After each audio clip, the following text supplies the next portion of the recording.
रज रानी की जय, ब्रज रानी की जय, यमुना महारानी की जय, समस्त ब्रजवासिन की जय, गोवर्धन नाथ की जय, गिरिराज धरण की जय, 84 कोस ब्रजमंडल धाम राम की जय, सब संतन की जय, सब भक्तन की जय, सब विप्रन की जय, जय जय श्री श्री राधे लाला के बाबा की जय, बाबा के लाला की जय, लाला बाबा दोनों की जय, लाडली के लाल की जय, लाल की लाडली की जय, लाडली लाल की जय, जय जय श्री राधे। मैं बहुत सोच रहा था क्या कहूं क्या ना कहूं,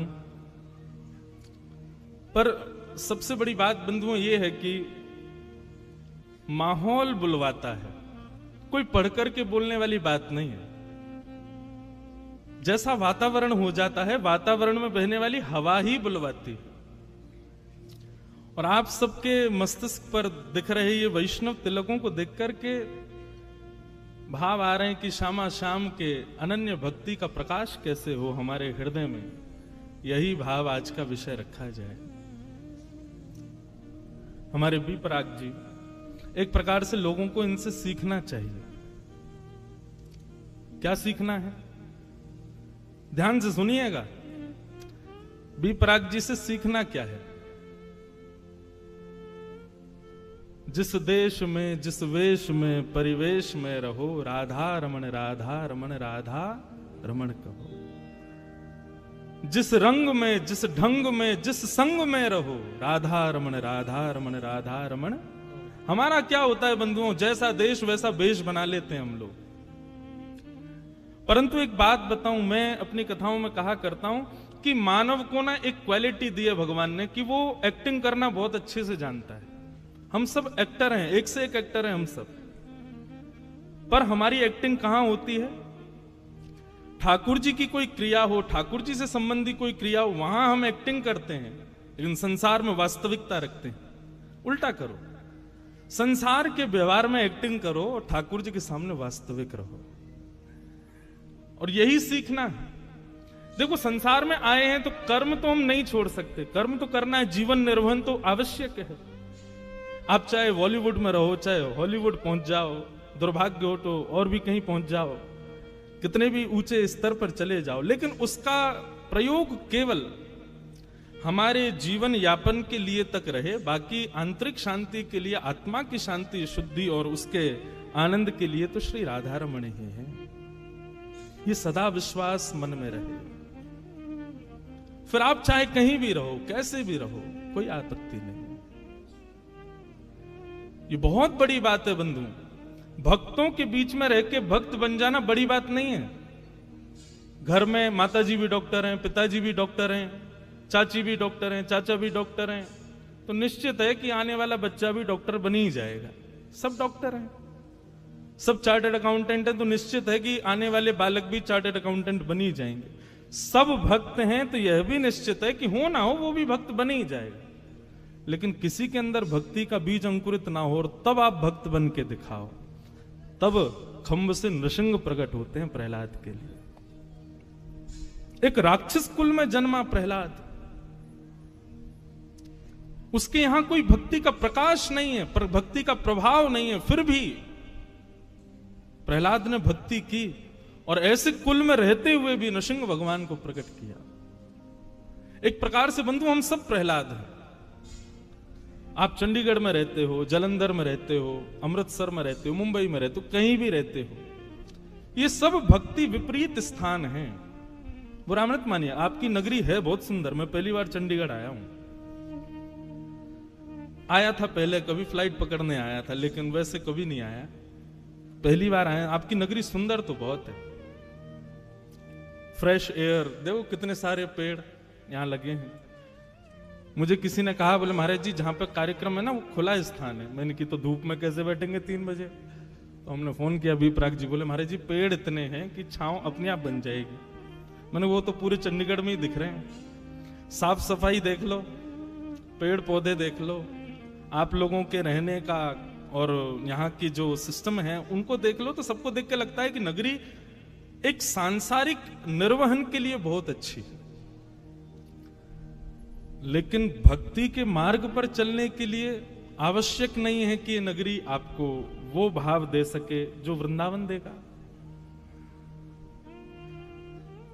तो हम सब प्रहलाद हैं, विपरीत नगरी है, विपरीत लोग हैं आसपास, विपरीत सारी व्यवस्था है, और लोग इसी का बहाना लगा करके कहते हैं महाराज जी हम कैसे करें, क्यों माहौल नहीं है ना, हमारे आसपास ऐसे लोग रहते हैं, घर में ऐसा व्यवहार चलता है, सब कुछ ऐसा। अरे तो देखो ना प्रहलाद को,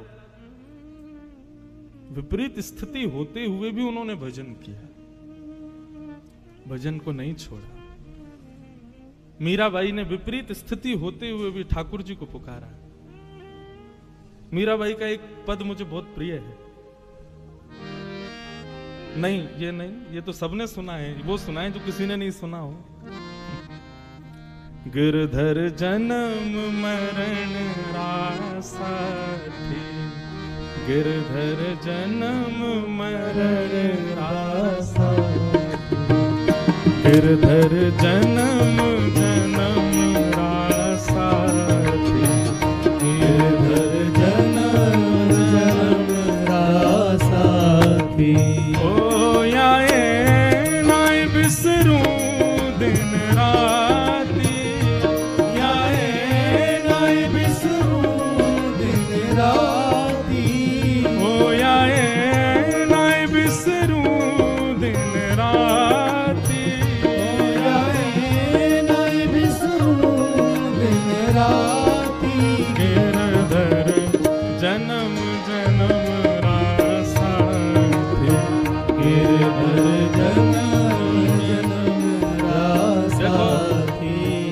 अब 2-2.5 घंटे में गाना भी है, सुनाना भी है, सब काम चलेंगे तो सपोर्ट करना भैया हमको। जब गावे बढ़िया करताल बजाओ, उच्च स्वर में गाओ।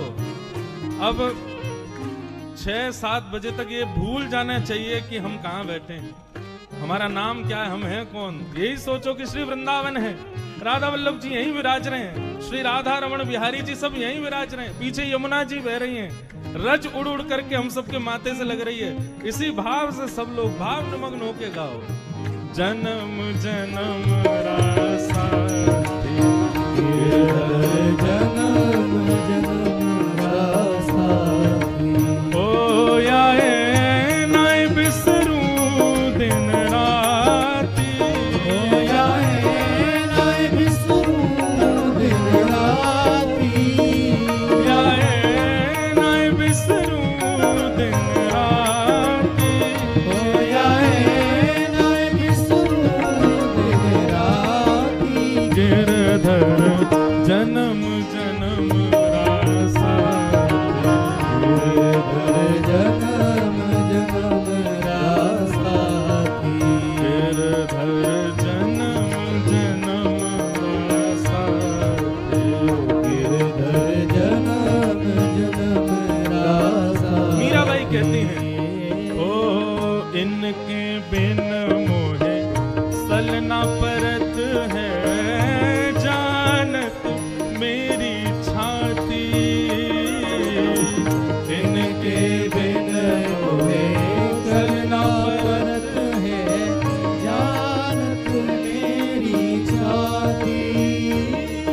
ओ इनके बिन मोहे सलना परत है, जानत मेरी छाती,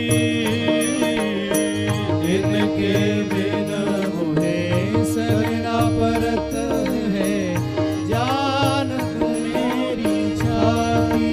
ओ ऊंचे चढ़ चढ़ पद निहारूं, ऊंचे चढ़ चढ़ पलक निहारूं, ऊंचे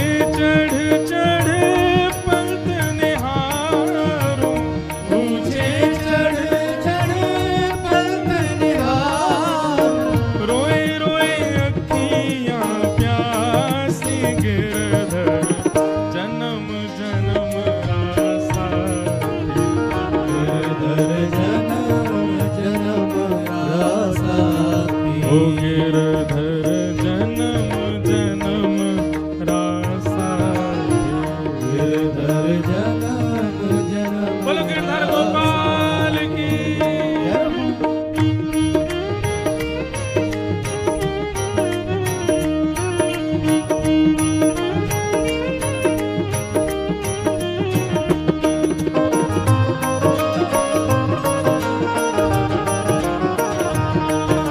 बोलो राधा रमण लाल की।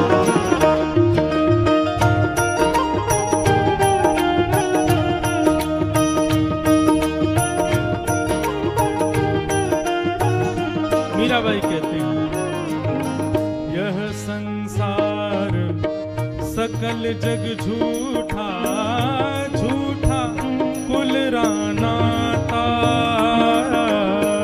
यह संसार सकल जग झूठा झूठा पुराना ओ यह संसार सकल जग झूठा झूठा कुल रानाता यह संसार सकल जग झूठा झूठा पुराना तोय कर जोड़ा रज करूं तोय कर जोड़ा रज करूं तोय कर जोड़ा रज करूं तोय कर जोड़ा रज करूं सुन ली जो मारी बाती गिरधर जन्म जन्म रासा गिरधर जन्म जन्म रासाती गिरधर जन्म जन्म रासा गिरधर जन्म जन्म रासाती ओ पल पल पिय को रूप निहारूं निरख निरख सुख पाती पल पल पिए को रूप निहार निरख निरख सुख पाती ओ मीरा के प्रभु गिरधर नागर मीरा के प्रभु गिरधर नाग मीरा के प्रभु नटवर नागर मीरा के प्रभु नटवर नाग हरि चरणा चितराच गिरधर जन्म जन्म रासा गिरधर जन्म जन्म रासाती ओ गिरधर जन्म जन्म रासा गिरधर जन्म जन्म रासाती गिरधर जन्म जन्म रासा गिरधर जन्म जन्म रासाती मीराबाई असली साचो मित्र कौन साचो संबंधी कौन श्री राधा रमण गिरधर गोपाल और यही समझने में भूल हो जाती है हमसे प्रहलाद जी के विषय से आज प्रारंभ हुआ भाव का तो प्रहलाद जी के ही पिताजी उनसे एक प्रश्न करते हैं वहीं से विषय सुनते हैं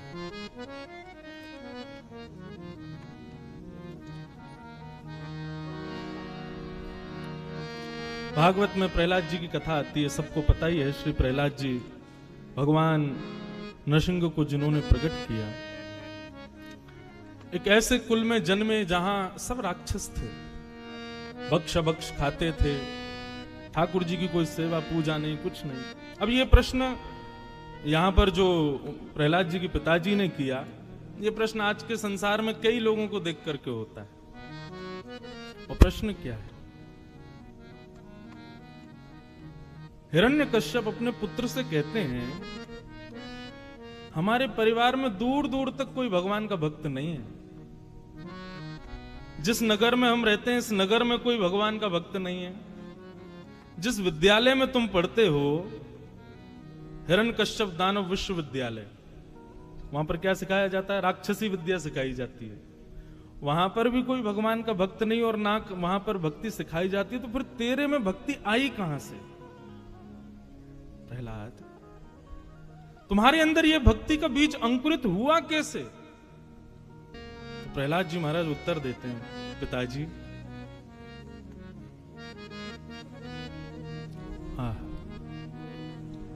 मत न कृष्णे परतस्वतो वा मिथो विपद्येत गृह व्रतानाम् अदान्त गोविर्विशतां तमेस्त्रम् पुनः पुनश्च वितचर्वणानाम्। प्रहलाद जी कहते हैं, पिताजी, मानव का स्वरूप कैसा है? हम हर जन्म में यही काम करते आए जो हम मानव जन्म में भी कर रहे हैं। किसके लिए जी रहे हैं? खाने के लिए जी रहे हैं, पीने के लिए जी रहे हैं, अपने वंश वृद्धि के लिए जी रहे हैं। बस इन्हीं सब के लिए हम लोग कर्म कर रहे हैं। और ये हमने किस जन्म में नहीं किया?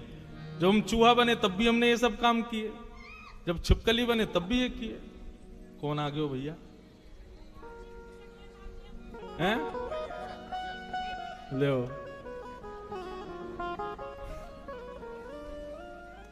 मैया तो ऐसे चिल्लाई जैसे यमराज आ गए हो। गणेश जी आए थे, वो आके बैठ गए तो कार पार्किंग में गई है। हर स्थिति को, वैष्णव का स्वरूप क्या है बंधुओं? वो हर स्थिति में भगवत कृपा का अनुभव करता है। कुछ भी हो जाए उसमें यही सोचता है कि इसमें ठाकुर जी की क्या कृपा थी। अब सोचने को तो ये भी सोच सकते हैं भाई धूप आ रही थी मंच पर, कैसे बैठ जाएं, लेकिन हमने ये सोचा सूर्य नारायण अभी कथा कर रहे हैं, व्यासपीठ पे बैठे, इनके बाद हम बैठे।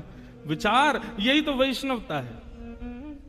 एक बात बहुत ध्यान से सुनिए, भक्ति के पथ के हम पथिक बन गए हैं, उसके बाद सबसे पहला प्रभाव हमारी बुद्धि पर ही होगा। हमारी सोच कैसी? हर स्थिति में हम यही सोचेंगे कि इसमें ठाकुर जी की कृपा क्या है।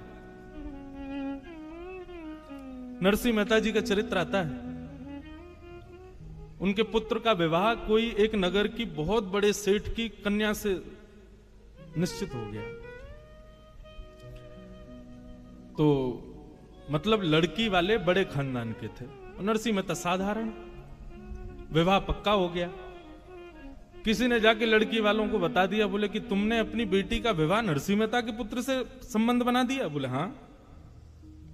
बोले अरे नरसिंह मेहता तो ज्यादा संपन्न व्यक्ति नहीं है, बेटी सदैव अपने से ऊंचे घर में देनी चाहिए, और तुम तो ऐसे घर में दे रहे हो जहां रात्रि भोजन बन जाए तो सुबह के कोई पता नहीं होती कि कुछ होगा कि नहीं। तो बेटी के पिता ने सोचा क्या करें। बोले मना कर दो बिल्कुल। बोले कि हम ब्याह नहीं कर सकते। नरसिंह मेहता, वो लड़की के जो पिताजी थे, वो सोचने लगे अरे मना कैसे करें, अब ऐसे अच्छा नहीं लगता। बोले अच्छा नहीं लगता? जब बेटी भूखी सोएगी रात में तब अच्छा लगेगा, 3 दिन तक भोजन नहीं बनेगा तब अच्छा लगेगा। इसलिए बात आगे बढ़े उससे पहले अभी मना कर दो।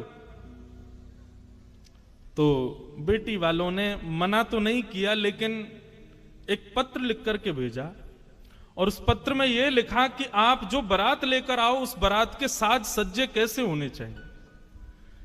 इतने हाथी होने चाहिए, इतने घोड़े होने चाहिए, इतने नगाड़े बजाने वाले होने चाहिए, इतने लालटेन लेकर के चलने वाले होने चाहिए, ऐसे ऐसे रत्न पहन करके आपके बाराती दिखने चाहिए। मतलब ऐसे पत्र में बारात की गणना की जो नरसिंह मेहता कभी कर ही नहीं सकते। नरसिंह मेहता क्या अच्छे अच्छे राजा नहीं कर सकते। आप यदि ऐसी बारात ला सकते हो तो ही अपने पुत्र की बारात लाना, नहीं तो मत लाना। ये लिख दिया, और पत्र लिख करके फोल्ड करके उस पर ऊपर जय श्री कृष्ण लिख करके भेज दिया नरसिंह मेहता के वहां। जैसे ही पत्र आया तो पत्र देने वाले ने कहा, बोले भगवान पत्र आया है आपके नाम से। उन्होंने जैसे पत्र देखा, पत्र देख करके बोले मेरे नाम से नहीं है, इस पर तो जय श्री कृष्ण लिखा है, ये भगवान के नाम का पत्र है। ठाकुर जी का पत्र है भैया, भगवान की वस्तु हम क्यों पढ़ें? और नरसिंह मेहता ने पत्र खोल के देखा ही नहीं। जय श्री कृष्ण ने लिखा था, ठाकुर जी के सामने रख दिया, बोले लाल जी आपके नाम से पत्र आया है, आप ही पढ़ लीजिए, अब दूसरों की बात मैं पढ़ता नहीं हूं, इसलिए इसमें समझ लीजिएगा जो भी आपके प्रेमी ने लिख के भेजा है। ठाकुर जी खड़े खड़े मुस्कान लगे, बोले कि अरे नरसिंह पढ़ तो ले एक बार, तुम 4-5 दिन बाद बारात ले जाओगे, नाक कटवाओगे मेरी। लेकिन नरसिंह मेहता का इतना अटूट विश्वास कि जैसे कृष्ण ने लिखा है तो मतलब ठाकुर जी का पत्र है, मुझे नहीं देखना है। और जब ठाकुर जी को पत्र दे दिया तो फिर नरसिंह मेहता तो अपनी पतली सी घोड़ी पे बेटा को बैठाए, 4 बारातियों को लिए चलने लगे। ठाकुर जी बोले भैया नरसिंह अकेला जा रहा है, नाक कट जाएगी अगर ऐसे गया तो। पत्र जब हमारे हवाले किया तो जो जो पत्र में लिखा था, किसी गली से घोड़ों की कतार आ गई, ले ले करके लोग आ गए, दुल्हा को लाके बढ़िया घोड़ी पर बैठा दिया, कहीं से हाथियों पर चढ़ चढ़ के महाराजा आ गए। नरसिंह मेहता सोचते जा रहे हैं पता नहीं कहां से कौन आ रहे हैं, हमारे पुत्र के मित्र सखा आदि होंगे। देखते ही देखते ऐसी बारात हो गई, ऐसी बारात हो गई, 33 कोटि देवता बारात में आ गए। महाराज दुनिया भर के गाजे बज रहे हैं, बाजे बज रहे हैं, नगाड़े बज रहे हैं, भूतों न भविष्यति, किसी ने ऐसी बारात देखी नहीं है, ऐसी बारात नरसिंह मेहता के पुत्र की जा रही। उस नगर में हल्ला हुआ, बोले तुम्हारी बेटी के लिए जिस वर्ष से ब्याह होना वो बारात पर लेकर के आ रहा है अपनी बारात। बोले कैसी बारात है? बोले ऐसे नहीं, ऊपर कहीं पहाड़ी पर चल के देखो, वहां से दिखेगी। ऊपर पहाड़ी पर जाकर के जब देखा तो दूर दूर तक महाराज सोने चांदी हीरे जवाहरातों से लदे हुए बढ़िया बढ़िया महाराजा हाथियों पर बैठे हैं, बीच में घोड़ों पर सुंदर सुंदर नगर सेठ बैठे हैं, आगे एक परम सुंदरी घोड़ी के ऊपर में नरसिंह मेहता का पुत्र बैठा है, और सबसे आगे नगाड़ों के बीच में नृत्य स्वयं द्वारिकाधीश कर रहे हैं और बारात लेकर के जा रहे हैं। भक्त का भैया स्वभाव ऐसा होता है, ज्यादा चतुर बनने की कोशिश मत किया करो, सरल रहो, सहज रहो। चूहा आ गया तो यही सोचो कौन है, गणेश जी आए होंगे निश्चित। अभी बारिश पड़ जाए तो यही सोचना कथा सुनकर के देवता प्रसन्न हो रहे हैं, पुष्प वर्षा कर रहे हैं। चलते चलते गिर जाओ तो यही सोचना कोई बहुत बड़ी आपदा आने वाली थी, लेकिन ठाकुर जी ने केवल ठोकर लगवा दी। हर स्थिति में सकारात्मक, कभी भी मन में बुद्धि में ऐसे भाव आने ही मत दो कि ये गलत है, ये अपशगुन है। ये वैष्णव का पहला लक्षण है बंधु, वो हर स्थिति में भगवत कृपा का अनुभव करता है। प्रहलाद जी महाराज चाहते तो लाख बहाने बना देते, हिरण्यकश्यप के कुल में जन्मा, मैं भक्ति कैसे कर सकता हूं, लेकिन कोई बहाना नहीं किया। प्रहलाद जी अपने पिताजी को कहते हैं, पिताजी भक्ति का बीज अंकुरित माला जपने से नहीं होता, भक्ति का बीज अंकुरित माहौल होने से नहीं होता। अब आप सब लोग यहां पर नाम गुणगान कर रहे हैं, तो कोई नास्तिक आएगा तो निश्चित है वो भी गा देगा आप सबके प्रभाव से। आप सब उठ के नाचने लगोगे तो जो कभी भगवान का नाम नहीं गाता वो भी आ गया तो वो भी नाच जाएगा। माहौल तो सब करा देता है, लेकिन बिना माहौल के ये होना बहुत बड़ी बात है। तो पिताजी माहौल से भक्ति नहीं आती, नाम जप करने से भक्ति नहीं आती। आदि आदि भाव बताते हुए प्रहलाद जी अंत में कहते हैं, तो बोले फिर तुम्हारे अंदर भक्ति का बीज आया कैसे? तब प्रहलाद जी कहते हैं, महीयसां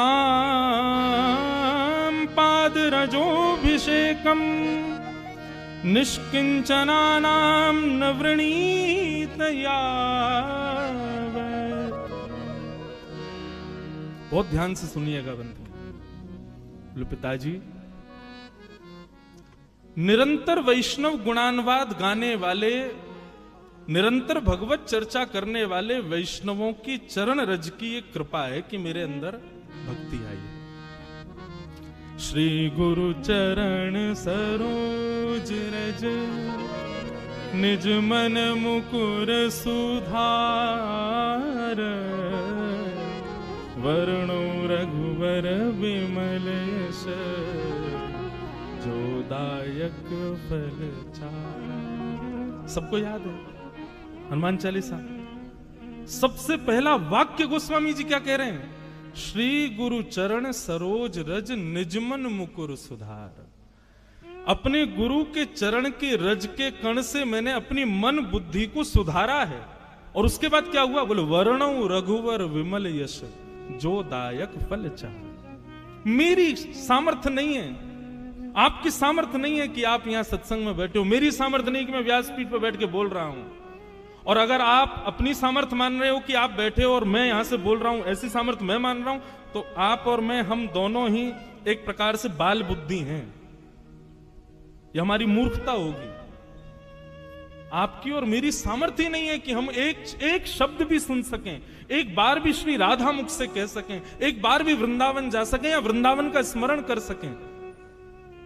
ये सब हम कर रहे हैं, निश्चित ही हमारे गुरुदेव की हम पर कृपा है।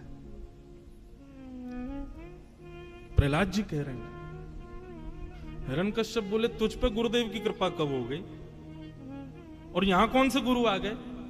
तो प्रहलाद जी ने सारे वेद खोल दिए, बोले पिताजी आप तो गए थे अमर होने के लिए हिमालय पर, उस समय मां को मारने के लिए राक्षस आए थे, उस समय मैं गर्भ में था। आप जब तपस्या से लौट करके आए उस समय मेरी आयु 5 वर्ष की थी, लेकिन आपने तपस्या की 1000 वर्ष तक, 10,000 वर्ष तक। आपने एक बार भी विचार नहीं किया कि 10,000 वर्ष बाद में आया मेरा बेटा 5 ही वर्ष का है। क्यों?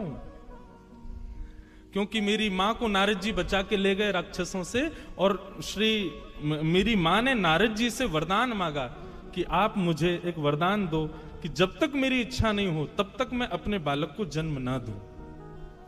तब नारद जी ने मां को यह वरदान दिया और 10,000 वर्ष तक नारद जी ने अनवरत भागवत की कथा मुझको सुनाई। मैं मां के गर्भ में बैठ करके वो भागवत के पीयूष वर्षण का पान करता रहा पिताजी। 10,000 वर्ष बाद मेरा जब जन्म हुआ तब ये भक्ति के बीज मेरे भीतर अंकुरित हुए। तो निश्चित ही आप मानिए चाहे मत मानिए, आपके पूर्वजों के पूर्वजों के किसी ने तो वृंदावन रस को चखा है, वृंदावन रस की सेवा की है, इसीलिए वो भक्ति का बीज आपके भीतर आया है और अब आप भी कर रहे हो। तो निश्चित है, इसका जरूरी नहीं आपके पुत्र पे आएगा, पुत्र के पुत्र में आ जाएगा, पुत्र के पुत्र के पुत्र में आ जाएगा, कहीं ना कहीं तो वो बीज जाकर के अंकुरित होगा, उसको आप रोक नहीं सकते। तो भैया ये भक्ति आती कहां से है? बिना महत पाद रजोभिषेकम। जब तक आप संत जनों के चरणों में दंडवत प्रणाम नहीं करोगे, यह भी विचार मत करो कि पृथ्वी पर गंदगी पड़ी है, मिट्टी पड़ी है, कीच है, क्या संत दिखे और तुरंत दंडवत। जब इतनी तत्परता संतों के, वैष्णवों के प्रति रहेगी तब भक्ति के बीज अंकुरित होंगे। तो निश्चित ही हम आप सब लोगों ने, या मेरे पूज्य नाना जी पंडित श्री कृष्णलाल शास्त्री जी, वे कहा करते थे, बोले लाला हम पूर्व जन्म में सूरदास कुम्मनदास तो नहीं रहे होंगे, पर जब सूरदास कुम्मनदास मीराबाई आदि ये सब ब्रज के भक्त वृंदावन में रहते होंगे और ये गली मोहल्लों से कहीं से निकलते होंगे, उस गली में हम आप सब लोग भी किसी ना किसी रूप में जाते रहे होंगे और उन लोगों की एक बार हम पर दृष्टि पड़ गई होगी। उनकी एक दृष्टि का ये कमाल कि महाराज की इस जन्म में हम भक्त हैं, हम वैष्णव हैं, हम वृंदावन के उपासी हैं।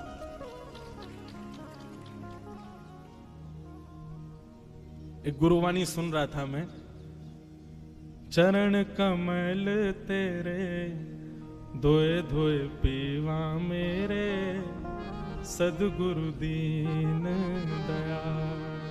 क्यों? अच्छा एक और बात, आप इस भाव से ये मत सोच लेना कि संत जहां से भी जाएं वहां चरण रज उठा के माथे से लगा लें, उनके चरण धो के और उसको दिन रात पीवें, उससे तो होता ही है, पर उसके पहले उनकी वाणी सुनकर के अपने चित्त को, अपनी बुद्धि को, उसको स्थिर करना पड़ेगा, उसकी स्थिति का अनुमान लगाना पड़ेगा, तभी यह संभव हो सकता है। हमारे वृंदावन में गौड़िया वैष्णव संप्रदाय के एक महापुरुष रहते थे, सेवा में पधारा, नित्य सेवा करते थे। एक बार उनके ठाकुर जी ने बंगाल के किसी वैष्णव भक्त को स्वप्न में दर्शन देके आज्ञा की कि तुम वृंदावन चले जाओ। बंधुओं एक मेरी बात बहुत ध्यान से सुनो, ठाकुर जी का जब अनुग्रह होता है तो सबसे पहले ठाकुर जी स्वप्न में दिखेंगे। भगवत दर्शन ऐसे नहीं होगा स्पष्ट ठाकुर जी प्रकट हो गए, दिख गए, चल रहे हैं, फिर रहे हैं, दिख रहे हैं हमको, ऐसा नहीं। ठाकुर जी सबसे पहले स्वप्न में दर्शन देंगे, और स्वप्न में भी प्रत्यक्ष नहीं दिखेंगे। ठाकुर जी की कोई ना कोई अंग का दर्शन होगा, ठाकुर जी की कोई ना कोई वस्तु का दर्शन, वंशी दिख जाएगी, मोर मुकुट दिखेगा, ठाकुर जी की पीली पीतांबरी दिखेगी। रात्रि में सोते सोते ऐसा लगेगा मानो चंदन की सुगंधी आ रही हो, केसर की सुगंधी आ रही हो। ऐसे ऐसे अनुभव ठाकुर जी कराते हैं। स्वप्न दर्शन सबसे पहला। हमारी एक बात मान लीजिएगा, स्वप्न में कभी ठाकुर जी दिख जाएं, कभी किसी को बताइएगा मत। प्रेम को और रत्न को दोनों को गोपनीय रखना चाहिए। प्रचार कर दोगे रत्न कहां रखा है तो चोरी होने का भय रहता है। ऐसी प्रेम का भी ढिंडोरा पीट दोगे तो निश्चित है कि आपका प्रेम एक दिन नष्ट हो जाएगा। इसलिए प्रेम और रत्न दोनों गोपनीय रखने वाली वस्तु।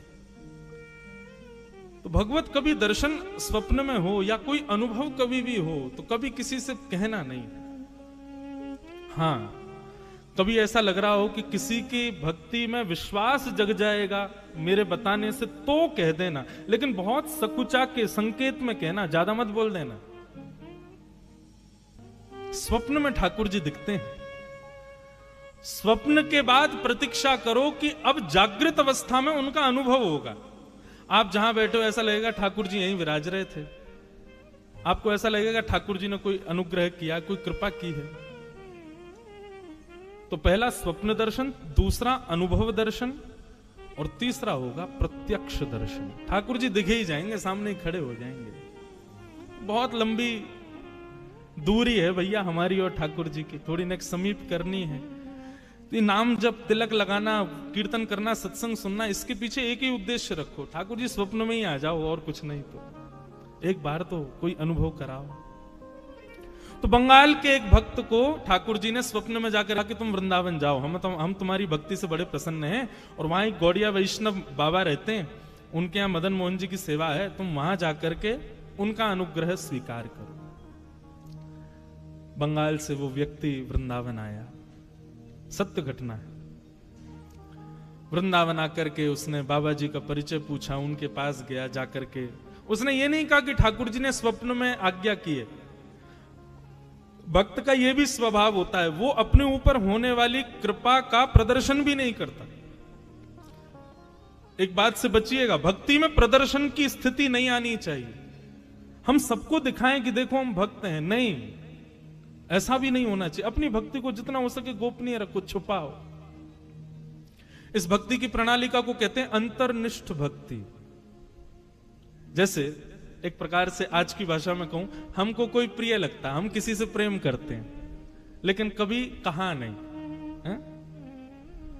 लेकिन कई लोग होते हैं, अरे कह दो, कहने में क्या जाता है, बता दो कि तुम प्रेम करते हो। लेकिन कई लोग, प्रेम ज्यादा प्रिय कौन सा लगता है? जीवन भर प्रेम किया लेकिन कभी कहा नहीं, ये प्रेम ज्यादा अच्छा माना जाता है ना। ठीक वैसे ही ठाकुर जी कितनी, इसका ज्यादा प्रदर्शन नहीं होना चाहिए, उसको जितना हो सके गोपनीय रखो। आकर के बाबा के चरणों में प्रणाम किया। उसने नहीं बताया कि ठाकुर जी ने स्वप्न में आज्ञा की कि तुम वृंदावन जाओ। बाबा ने कहा कहो कैसे आए? बोले बाबा ब्रजवास करना है, आप अपने चरणों में हमको रख लो। अपनी गुरु प्रणाली बताओ, अपने दादा गुरु, परदादा गुरु, परदादा गुरु के नाम बताओ। आजकल ऐसा नहीं होता है। आजकल ये पहले बंधुओं दीक्षा तभी देते थे, दीक्षा देने के बाद में आपका नियम होना चाहिए कि गुरु का नाम, दादा गुरु का नाम, परदादा गुरु का नाम, हमारे गुरु परंपरा में वस्त्र कैसे होते हैं, नाम जप कैसे होता है, प्रसादी कब होती है, गुरुओं के उत्सव कब होते हैं, ये सब गुरु प्रणाली में पूछे जाते थे। आजकल किसी को नहीं पता होते। लेकिन कोई बात नहीं, आप अपने गुरु को ही जानते हो, यही बहुत है। तो बाबा ने पूछा अपनी गुरु प्रणाली बताओ। उसने कहा बाबा मुझे गुरु प्रणाली तो नहीं पता। बोले गुरु प्रणाली नहीं पता? कहीं लिखी होगी, गुरु ने लिख के? बोले है, पर वो तो मेरे घर बंगाल में ही रह गई है, अब मैं तो इतनी दूर से आ गया बाबा।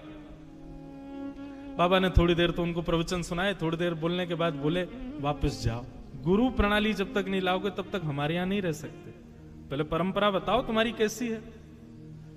गुरुजन भी अपनी सिक्योरिटी रखते थे। इससे यह भी पता चल जाता था कि वैष्णव वास्तव में वैष्णव है कि नहीं। कहीं ऐसे तो नहीं बस लगाए तिलक फोटा चले आए। गुरु आज्ञा हो गई कि वापस जाओ, गुरु प्रणाली लेके आओ। उस समय मथुरा में स्टेशन नहीं था, हासन नहीं था, हाथरस से रेल पकड़नी पड़ती थी। सोचो कितनी पुरानी बात। बेचारे गुरु आज्ञा मान करके वृंदावन से हाथरस निकल गए। लेकिन ज्यों ज्यों वृंदावन से चरण बाहर रख रहे हैं, त्यों त्यों उनके हृदय में पीड़ा हो रही है। जैसे तैसे तो वृंदावन मिला। श्री जी ने, ठाकुर जी ने कृपा करके मुझे भेजा, परंतु गुरु आज्ञा हो गई कि छोड़ के जाओ, तो अब तो गुरु आज्ञा भी माननी पड़ेगी। हाथरस पहुंच गए। अब जैसे जैसे वहां पर यह भाव आ रहा है कि इतनी देर में रेल आ रही है, इतनी देर में रेल पहुंचने वाली है, ज्यों ज्यों रेल समीप आवे स्टेशन के, त्यों त्यों व्याकुलता हो। क्या करूं? वृंदावन छोड़ूंगा तो रेल में बैठती मेरे प्राण निकल जाएंगे, और वृंदावन नहीं छोड़ के जाऊं तो गुरु की आज्ञा। तब वृंदावन का स्मरण किया, और वृंदावन के श्री बांके बिहारी, राधा रमण, राधा वल्लभ, श्याम सुंदर, यमुना मैया, ब्रज रानी, रज रानी, गोपेश्वर महादेव, सबका स्मरण किया। बोले आप सब कृपा करो, मुझे ब्रज से दूर नहीं जाना, लेकिन मैं क्या करूं, गुरु आज्ञा है, उसका भी पालन करना है, तो आप ही सब व्यवस्था करो, कैसे ये सब हो कि मैं ब्रज से भी ना जाऊं और गुरु आज्ञा भी ना टले। आप विश्वास माने, वो आंख बंद करके वृंदावन को प्रणाम कर रहे थे, रेल सामने आई, सब बैठ गए और रेल निकल गई, वो खड़े ही रहे, उनको पता ही नहीं चला रेल आ गई थी। जैसे ही नेत्र खोल करके देखे तो सामने रेल जा चुकी। उन्होंने पूछा भैया बंगाल जाने वाले? बोले वो तो निकल गई रेल। बोले अरे ये तो अपराध हो गया, मैं रेल में बैठा नहीं, गुरु आज्ञा मानी नहीं, क्या करूं क्या करूं। परंतु बंधुओं, यहां जैसे उसने वृंदावन का स्मरण किया, बाबा जिनके यहां वो गया था, वो जैसे ही लेटे थे तो स्वप्न में श्री जी प्रकट हो गए, और श्री जी प्रकट होकर के बोली उस बालक को हमने भेजा था वृंदावन। वृंदावन कोई अपनी इच्छा से नहीं आता, वृंदावन तुम्हारी इच्छा से नहीं आता, मेरी इच्छा से व्यक्ति वृंदावन आता है, और तुमने उसको वापस क्यों भेज दिया? बाबा बोले श्री जी मैंने तो गुरु प्रणाली मांगी थी, उसने कहा घर है, तो मैंने कहा जाओ ले आओ। बोले अपने राधा अपने मदन मोहन जी के सिंहासन के नीचे देखो, पर्ची में हमने उसकी गुरु प्रणाली लिख करके रख दी है, उसकी गुरु प्रणाली वहीं रखी है, जाकर के तुम उसका दर्शन कर लो, और वो कल जब आए तो उसको स्वीकार कर लो। अब वो बालक सोचे मैं क्या करूं, रेल तो निकल गई, 4 दिन तक रेल आनी नहीं है। सहमा सहमा वृंदावन आया, डर रहा था कहीं गुरुजी ने मुझको देखा तो कहीं नाराज ना हो जाए, और यहां गुरुजी उसको ढूंढ रहे थे कि बेचारा कहां चला गया, उसको ढूंढो, कहीं ज्यादा दूर ना निकल गया हो। तभी बीच वृंदावन के परिक्रमा मार्ग में सामने से उस बालक को आते बाबा ने जैसे ही देखा, बालक तो डर गया कि बाबा यही मारेंगे, मुझको देख लिया कि तू गया नहीं बंगाल। लेकिन बाबा तो दौड़ करके आए और हृदय से लगा लिया, नेत्र सजल हो गए। बोले मुझे तुम्हारी गुरु प्रणाली मिल गई। बोले कैसे? बोले कैसे क्या बताऊं, श्री जी लिख करके देके गई अपने हाथ से तुम्हारी गुरु प्रणाली, ताकि तुम्हारा ब्रज ना छूटे, तुम्हारा वृंदावन ना छूटे। ऐसे कृपालु हमारे बंधुओं, मैं आजकल अपनी कथा में कहने लगा हूं, हमारे वृंदावन के 5 पंचायतन हैं। हमारे वृंदावन बिहारी लाल जी के चरण सेवक यहां विराज रहे हैं, इनके सन्मुख अनुग्रह करके कहूं, और ये मोहर लगाएंगे मेरी बात पे, हम लोग वृंदावन जाते हैं, और वृंदावन जाते ही सीधे बिहारी जी जाएंगे, राधा वल्लभ जी जाएंगे, राधा रमण जी जाएंगे, नहीं। वृंदावन के कुछ नियम है भैया। स्कूल में सीधे क्लास में नहीं जाते, पहले प्रेयर करो, फिर उसके बाद प्लेज करो, प्लेज करने के बाद अपने नाखून दिखाओ, शूज दिखाओ, ड्रेस दिखाओ, सब चीज से जब टीचर्स देख लेंगे कि हाँ तुम स्कूल यूनिफॉर्म ठीक से पहन के आए, सब तब क्लास में एंट्री मिलती है ना। ऐसे वृंदावन के 5 पंचायतन हैं। वृंदावन जाओ, अब की बार जब वृंदावन जाओ हमारी कही बात मान करके जाना। आपसे निवेदन कर रहे हैं, सबसे पहले वृंदावन की सीमा में प्रवेश करते ही देखो हमारी वृंदावन की प्रणाली का आप फॉलो करते नहीं हो, बिहारी जी स्वयं करवा रहे हैं। वृंदावन जाते ही गाड़ी से उतरो, पहली बैरिकेडिंग है, गाड़ी सबको छोड़नी ही पड़ती है। वीवीआईपी घुस जाते हैं भीतर, बाकी सामान्य लोग तो गाड़ी लेके जा ही नहीं सकते।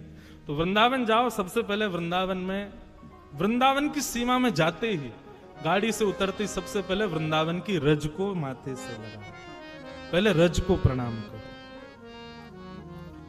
उसको धूल नहीं, मिट्टी नहीं, ये तो बोलना ही नहीं चाहिए, ये बोलना अपराध, वो रज रानी है। सबसे पहले रज को माथे से लगा। रज माथे से लगाने के बाद ये हो गए प्रथम पंचायतनों में, प्रथम है वृंदावन में, पहले रज को प्रणाम। रज को प्रणाम करने के बाद फिर वृंदावन में प्रवेश करते समय जितने वृक्ष वल्लरी आपको दिखाई दें उन सबको प्रणाम करो। जिन जिनको देख पाओ, जिन पर दृष्टि ना पड़े कोई बात नहीं, लेकिन जो तुम्हारी दृष्टि में आ जाए उनको प्रणाम करो। श्री हरिराम व्यास जी, नाम सुना है? हरिराम व्यास जी, वो तो वृंदावन में जाते और वृंदावन के वृक्षों को गले से लगा के कहते, वृंदावन के रूख हमारे माता पिता गुरु बंधु। वृंदावन के दूसरे पंचायतन है वृक्ष, कुंज निकुंज। हमारे बांके बिहारी जी का मूल नाम कुंज बिहारी, क्यों? कुंजों में ही रहते हैं, वृक्षों में ही विराजते हैं, वृक्षों के नीचे ही विराजते हैं। तो ये सामान्य वृक्ष नहीं है बंधु। तो पहले रज को प्रणाम, फिर वृक्षों को प्रणाम, और तीसरा श्री यमुना जी को प्रणाम। कितने लोग वृंदावन जाते हैं, यमुना जी को वंदन नहीं करते। जिन यमुना जी का जल बिहारी जी पीते हैं, राधा वल्लभ, राधा रमन सब पीते हैं, पूरा वृंदावन में यमुना जी के ऊपर ही टिका है। उन यमुना जी को पहले प्रणाम करो, और प्रणाम भी नहीं करना, आज्ञा लेनी है। रज से भी आज्ञा, वृक्षों से भी आज्ञा, उसके बाद फिर यमुना जी से आज्ञा। और चौथे ब्रजवासी, आपको जो ब्रजवासी मिले, चाहे आपसे तेज आवाज में बात करते हुए मिले, उनको भी प्रणाम करो। सब ब्रजवासियों को प्रणाम करो। हमारे ब्रजवासी ज्यादा गले मिले, ज्यादा प्रेम से बात करें तो समझना कि भैया अभी हमारी भक्ति में कमी है। लेकिन ब्रजवासियों के दारी के कहां ते आया है, कछु दे के जा, सेवा वेवा करके जा, तो समझो हाँ श्री जी प्रसन्न है, ये हम पे गुस्सा कर। वृंदावन ये कोई मनगढ़ंत बात नहीं है। वृंदावन शतक में स्वयं लिखते हैं आचार्यगण, सम्मानम कलयाति घोर गरलम। वृंदावन में सम्मान विष के समान है। वृंदावन में क्या हो, बोले नीचपमानम सुधा। कोई आपका अपमान कर दे तो समझो हाँ बड़ी कृपा, जय हो, ये है बड़ी। एक बाबा रहते वृंदावन में, हमारे घर आते, मधुकरी पावे। तो मधुकरी पावे आते तो एक दिन पता ना कहा भयो, अच्छा ब्रजभाषा निकल रही है, आपको समझ आ रही है ना। तो एक बार हमारे घर आए, आके बैठे, माता जी बोली बाबा रोटी प्रसाद, बोले ना चाहिए। दाल प्रसाद, बोले अपने राम को नहीं चाहिए। बोले खीर पाए लो, बोले अपने राम को नहीं चाहिए। बाबा दूध पी लो, बोले अपने राम को नहीं चाहिए। थोड़ा तेज बोल जाए, नेक हम पे चिल्ला जाए, नेक हमको नेक डांट दे, तब समझ में आएगी श्री जी की हम पे कृपा भई है, हम पे अनुग्रह है। तो वृंदावन में पहले रज से आज्ञा, फिर यमुना जी से, फिर वृक्षों से आज्ञा, फिर यमुना जी से आज्ञा, चौथे ब्रजवासियों को प्रणाम। ब्रजवासियों, ब्रजवासी बहुत प्रिय हैं बंधु। जगन्नाथ जी का कभी आपको यदि चरित्र पढ़ने को मिले, जगन्नाथ जी की कोई कथा, मैंने एक जगह पढ़ा, मेरे नेत्र इतने सजल हो गए कि जब प्राचीन भारत में जब इतने साधन नहीं होते थे, तो लोग बाग जब चारधाम यात्रा करते थे, कोई ब्रजवासी यदि जगन्नाथपुरी जाता था, महीनों लगते थे पहुंचने में। तो श्री जगन्नाथ जी अपने स्थान पर खड़े खड़े आज कुछ ज्यादा ही प्रसन्न दिखाई दे रहे हैं। तो पुजारी गण पूछते, जय जय आज बड़े प्रसन्न हो। तो ठाकुर जी स्वप्न में आज्ञा करते, बोले सुनो, कल ना 4 लोग वृंदावन से आ रहे हैं, एक नंदगाम से आ रहा है, एक गोवर्धन से आ रहा है, उनके लिए उचित व्यवस्था करो भैया, उनके लिए बढ़िया सुनो सामग्री की तैयारी कर लेना, मेरे ब्रजवासी आ रहे हैं। और सुनो बाकी सबको तो दूर से दर्शन करा देना, पर ब्रजवासी आए ना उनको गर्भगृह में लाके मेरे हृदय से लगा देना, मुझे बड़े प्रिय हैं। तो भैया ब्रजवासियों को देख करके यदि आपको ऐसा लगे कैसे बोल रहे हैं, कैसे चल रहे हैं, अरे देखो क्या कर रहे हैं, नहीं, ठाकुर जी के प्रिय हैं, जैसे हैं उनको प्रिय हैं। तो चौथी आज्ञा ब्रजवासियों से, और 5वीं आज्ञा हमारे वृंदावन में विराजमान देवादिदेव महादेव श्री गोपेश्वर महादेव, उनसे आज्ञा। गोपी प्रेम की गोपी प्रेम की भिक्षा दीजे, कैसे हूँ मोहे अपनों कर ली। इन चारों से आज्ञा लेने के बाद गोपीनाथ बाजार में विराजमान श्री गोपेश्वर महादेव जाना और वहां झोली फैला करके ऐसे महादेव से मांगना कि हमको गोपी प्रेम दो। आप बस झोली फैला देना और उसके बाद आप बिहारी जी दर्शन करने जाना। जब इन 5 स्थानों से आप आज्ञा लेकर के जाएंगे और बिहारी जी जाएंगे, मैं दावे से कह रहा हूं मंच पर बैठ के, आपका रोम रोम पुलकित हो जाएगा मंदिर में प्रवेश करके। आज तक हजारों बार बिहारी जी गए, लेकिन अब की बार ऐसे जाकर के देखिएगा, क्योंकि अब की बार क्या होगा, जब इस प्रकार से जाओगे तो अभी तक तो बिहारी जी को आप देख रहे थे, लेकिन अब की बार बिहारी जी आपको देखेंगे। जब दिखेगा माथे पर ब्रजरज लगी है, जब दिखेगा ब्रजवासियों ने आज्ञा दी है, जब दिखेगा श्याम सुंदर यमुने मैया की कृपा से आए हैं, और जब दिखेगा कि गोपेश्वर महादेव ने गोपी बना करके भेजा है, तभी तो ठाकुर जी निहारेंगे।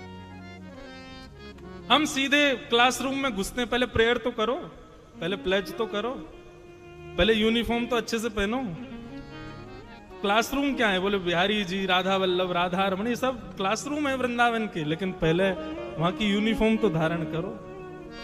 माथे पर रज हो, मुख में राधा नाम हो और हृदय में गोपी भाव हो, तब बिहारी जी देखते हैं, तभी बिहारी जी की कृपा होती है। और फिर जब इस प्रकार से जाओगे तो सब लोग बिहारी जी में जाके यही गाओगे। मीराबाई कहती हैं, लागे वृंदावन निको अली माने, लागे वृंदावन निको, लागे वृंदावन निको अली माने, लागे वृंदावन निको, लागे वृंदावन निको अली माने, लागे वृंदावन निको, लागे वृंदावन निको अली माने, लागे वृंदावन निको।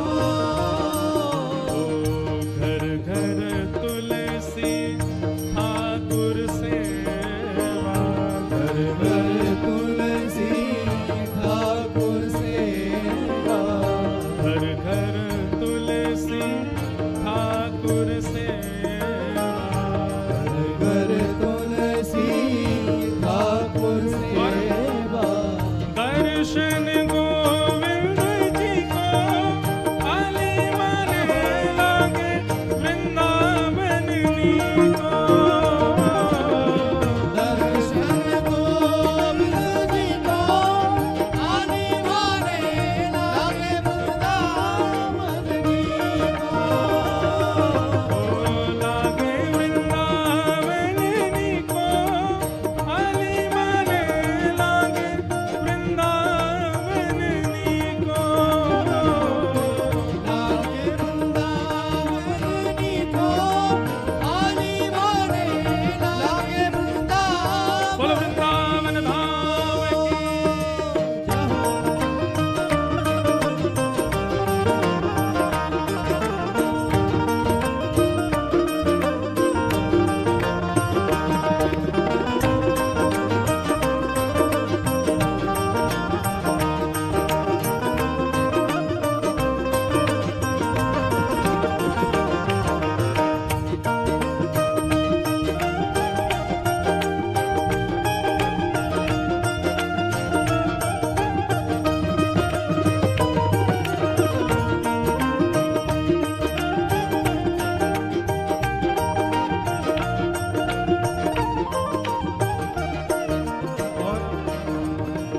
रतन सिंहासन आप विराजे, रतन सिंहासन आप विराजे, रतन सिंहासन आप विराजे,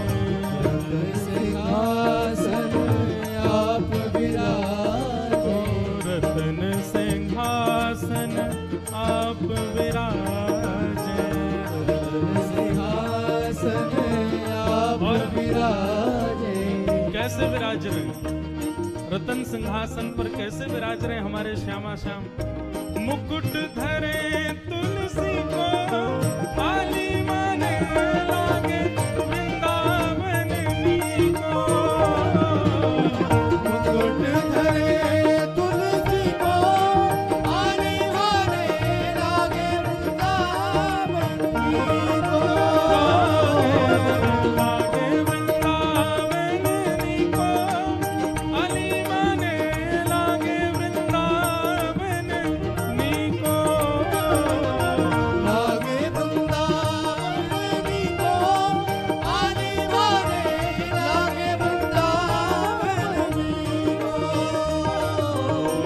मीरा के प्रभु गिरधर नागर, मीरा के प्रभु गिरधर नागर।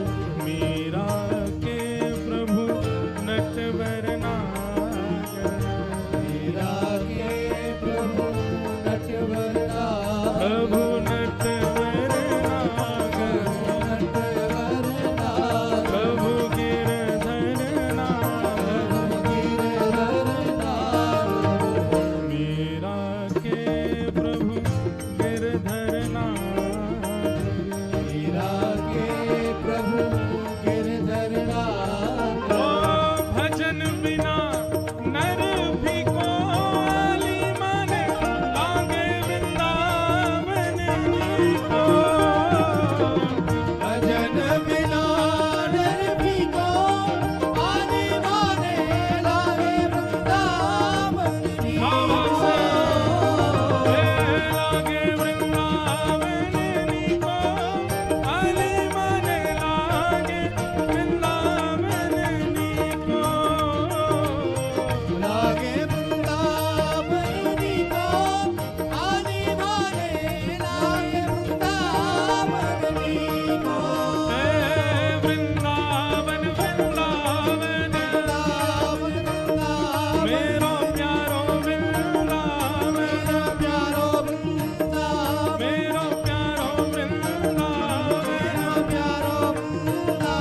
अति प्यारो वृंदावन।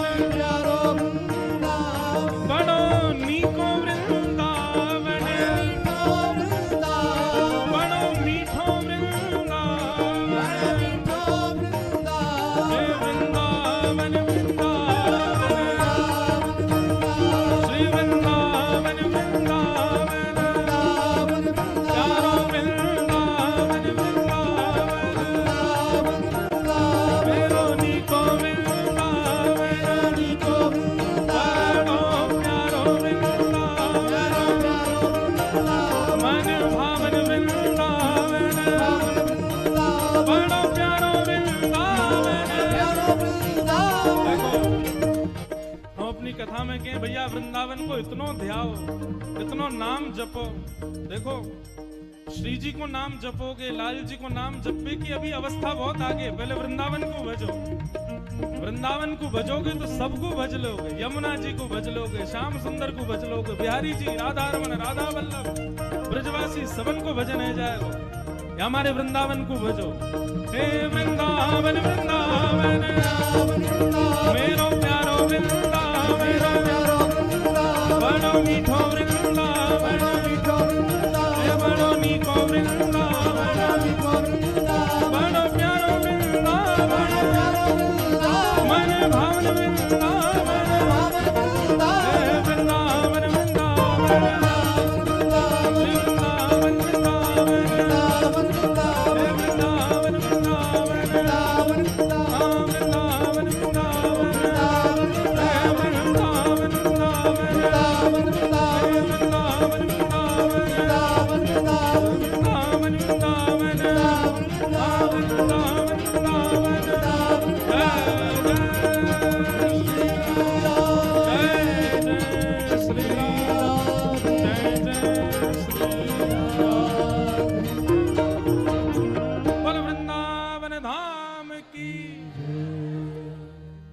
ऐसो वृंदावन धाम कृपा करें श्री जी, तभी वृंदावन की याद आवे, वृंदावन जावे को अवसर मिले। तो अब की बार भैया ये पंचायतन को पहले प्रणाम करियो, पहले रज को प्रणाम करियो, फिर वृक्षन को प्रणाम करके आज्ञा लियो, ब्रजवासी को, यमुना जी को और श्री गोपेश्वर महादेव उनको प्रणाम करो, तब आप बिहारी जी दर्शन करने जाओ। नियम से जाओगे तभी वाकई कृपा होगी। हमारे वृंदावन में आज एक भक्त प्रणाली, भक्त चर्चा कहीं पढ़ रहा था, तो वहां एक बहुत सुंदर कथा आई। एक श्री गिरिजा देवी नाम की एक महिला थी बिहार की, उन पर कैसी कृपा ठाकुर जी ने की। बंधुओं, श्रीमद् भागवत में 4 प्रकार के भक्त बताते हैं भगवान अपने। सब लोग इधर देखो, सावधानी से सुनो। दंड उत्सव मन रहा है भैया, हाँ, तो सबको दंड मिले, ये उत्सव रूपी दंड, इसलिए ध्यान से सुनो। थोड़ी देर और सुनो, फिर तो प्रस्थान है। अभी काय को प्रस्थान है? अभी तो रात्रि में और बढ़िया उत्सव यहाँ पे हमारे बाबा चित्र विचित्र जी आ रहे हैं, वो भी वृंदावन रस सुनाएंगे। अगली बार महाराज जी आप ये उत्सव करो ना, हमारे भी पराग जी, तो इसको वृंदावन प्रकट उत्सव नाम देना। और चंडीगढ़ के जितने भी वृंदावन उपासी हैं, सब इस उत्सव में इसी भाव से आओ, वृंदावन प्रकट उत्सव। नहीं, यहां सब वृंदावन ही है। आप लोग भले ही जन्मे चंडीगढ़ में हो, लेकिन चित्त में सबके वृंदावन बैठा है। तो वृंदावन प्रकट उत्सव नहीं है, यहां कोई और चर्चा ही नहीं है। हमारे भी पराग जी, उनका पूरा परिवार सो रहे हैं, उठ रहे हैं, चल रहे हैं, फिर रहे हैं, हर क्रिया में भी वृंदावन ही चल रहा होगा, मन में श्री जी का ही नाम चल रहा होगा। 24 घंटे आदमी से कहो नाम जपो, नहीं जप पाएगा, लेकिन इस उत्सव के बहाने 24 घंटे चिंतन में वृंदावन और श्री जी ही हैं, वो आपके पास ही हैं, आपके संग ही बैठी हैं। और जैसे मैं कहूं भैया वृंदावन को श्री जी कृपा के बिना ना बच सके, तो यहाँ की जितनी व्यवस्था है, ये वो सब श्री जी ने ही कराई है, ये वो कोई सामान्य व्यक्ति की बस की बात ना है। तो गिरिजा देवी नाम की एक सुंदर कन्या नहीं थी, उनके बड़े बड़े बालक थे, लेकिन पता नहीं क्यों वहां बिहार में बैठे बैठे उनके चित्त में ठाकुर जी के प्रति प्रेम उत्पन्न। अब इसमें आप क्या कहोगे बताओ? एक बिहार के बहुत बड़े संपन्न व्यक्ति की पत्नी थी, कभी वृंदावन आई नहीं, ठाकुर जी को देखा नहीं, उनके हृदय में कैसे भगवत भक्ति प्रारंभ हो गई? इसका मतलब यही है कि उन्होंने ठाकुर जी को याद नहीं किया, ठाकुर जी उनको याद कर रहे थे, ठाकुर जी उनका स्मरण कर रहे थे। मेरा सुमिरन हरि करें, मैं पावा विश्राम। भक्ति की स्थिति कहां तक जानी चाहिए? हमारा नाम जप, हमारी परिक्रमा, हमारा वृंदावन आवागमन, बिहारी जी दर्शन, इन सब से हमको चाहिए क्या? हे बिहारी जी, बहुत आ गए वृंदावन, अब कृपा करो, आप पधारो चंडीगढ़, आप पधारो हमारे चित्त में, आप पधारो हमारे स्वप्न में। ये स्थिति होनी चाहिए। मेरा सुमिरन हरि करें, आप कभी हमारा सुमिरन कर लो नाथ, हम इसलिए आपका भजन ज्यादा कर रहे हैं। हम प्रधानमंत्री को याद करते हैं, सभी कर रहे हैं, प्रधानमंत्री ने आपको याद किया, बड़ी बात है कि नहीं? आपको प्रधानमंत्री याद कर रहे हैं। अब सोचो, श्री जी को तो सभी याद कर रहे हैं, लेकिन श्री जी आपको याद कर रही हैं, कितनी बड़ी बात है। निश्चित मानिए, इसके लक्षण क्या है कि श्री जी हमको याद कर रही हैं? इसके सिम्टम्स क्या हैं? कैसे पता चले कि श्री जी को भी हमारी स्मृति होती है? उनको पता है कि कोई रमेश नाम का व्यक्ति है, कोई विपराक नाम का व्यक्ति है, कोई इंद्रेश नाम का व्यक्ति है, श्री जी को कैसे पता होगा? इसका ये हमको प्रमाण कैसे मिले कि श्री जी को पता है कि हम भी कोई हैं लाखों की करोड़ों की भीड़ में? ताको मन भक्तन की सेवा। श्री जी जिसका स्मरण करती हैं, उसके चित्त में भक्त वैष्णवों की सेवा का भाव प्रकट हो जाता है। मैं अपनी कथाओं में बंधुओं एक बात कहता हूं, नाम जप कोई भी कर लेगा, नित्य तिलक नियम कोई भी कर लेगा, गोवर्धन वृंदावन परिक्रमा कोई भी कर लेगा, हर महीने बिहारी जी का दर्शन कोई भी कर लेगा, ठीक है, सहज है, थोड़े कृपा की आवश्यकता कर लेगा, लेकिन वैष्णव संत सेवा हर कोई नहीं कर सकता। आप ठाकुर जी को जैसा भोग लगा दोगे बेचारे पालेंगे, जैसे वस्त्र पहना दोगे पहन लेंगे। सेवा तो असली तब होती है जब ठाकुर जी के जनों की सेवा करो। उनके सामने दाल में नमक ज्यादा होगा तो बोल देंगे, ठाकुर जी नहीं बोलेंगे कभी, जैसे ये दे दो भैया। लेकिन वैष्णव जनों वो कहेंगे भैया दाल में नमक ज्यादा, थोड़ा कम करो, मेहनत करनी पड़ेगी। ठाकुर जी की सेवा में मेहनत है ही नहीं, सेवा में मेहनत तो वैष्णवों की सेवा में।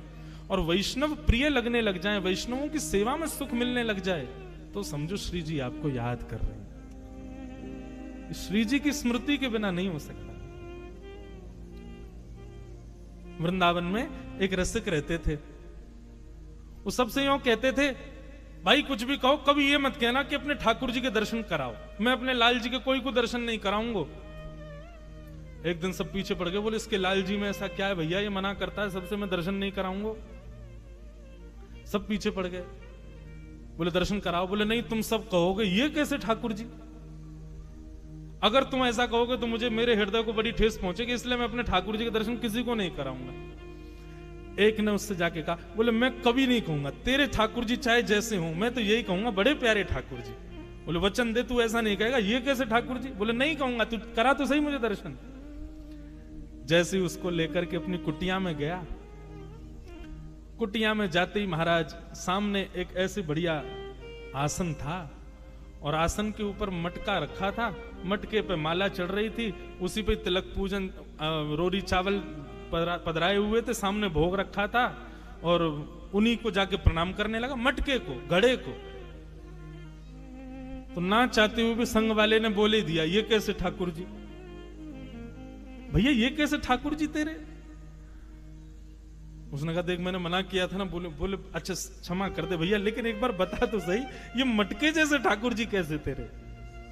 तो उसने बताया, बोले वृंदावन में जितने संत वैष्णव विचरण करते हैं, मुझे जैसे ही दिख जाते हैं, उनके निकलते ही मैं उनकी चरण रज हाथ में भर लेता हूं, लाके आ मटका में भर लूं।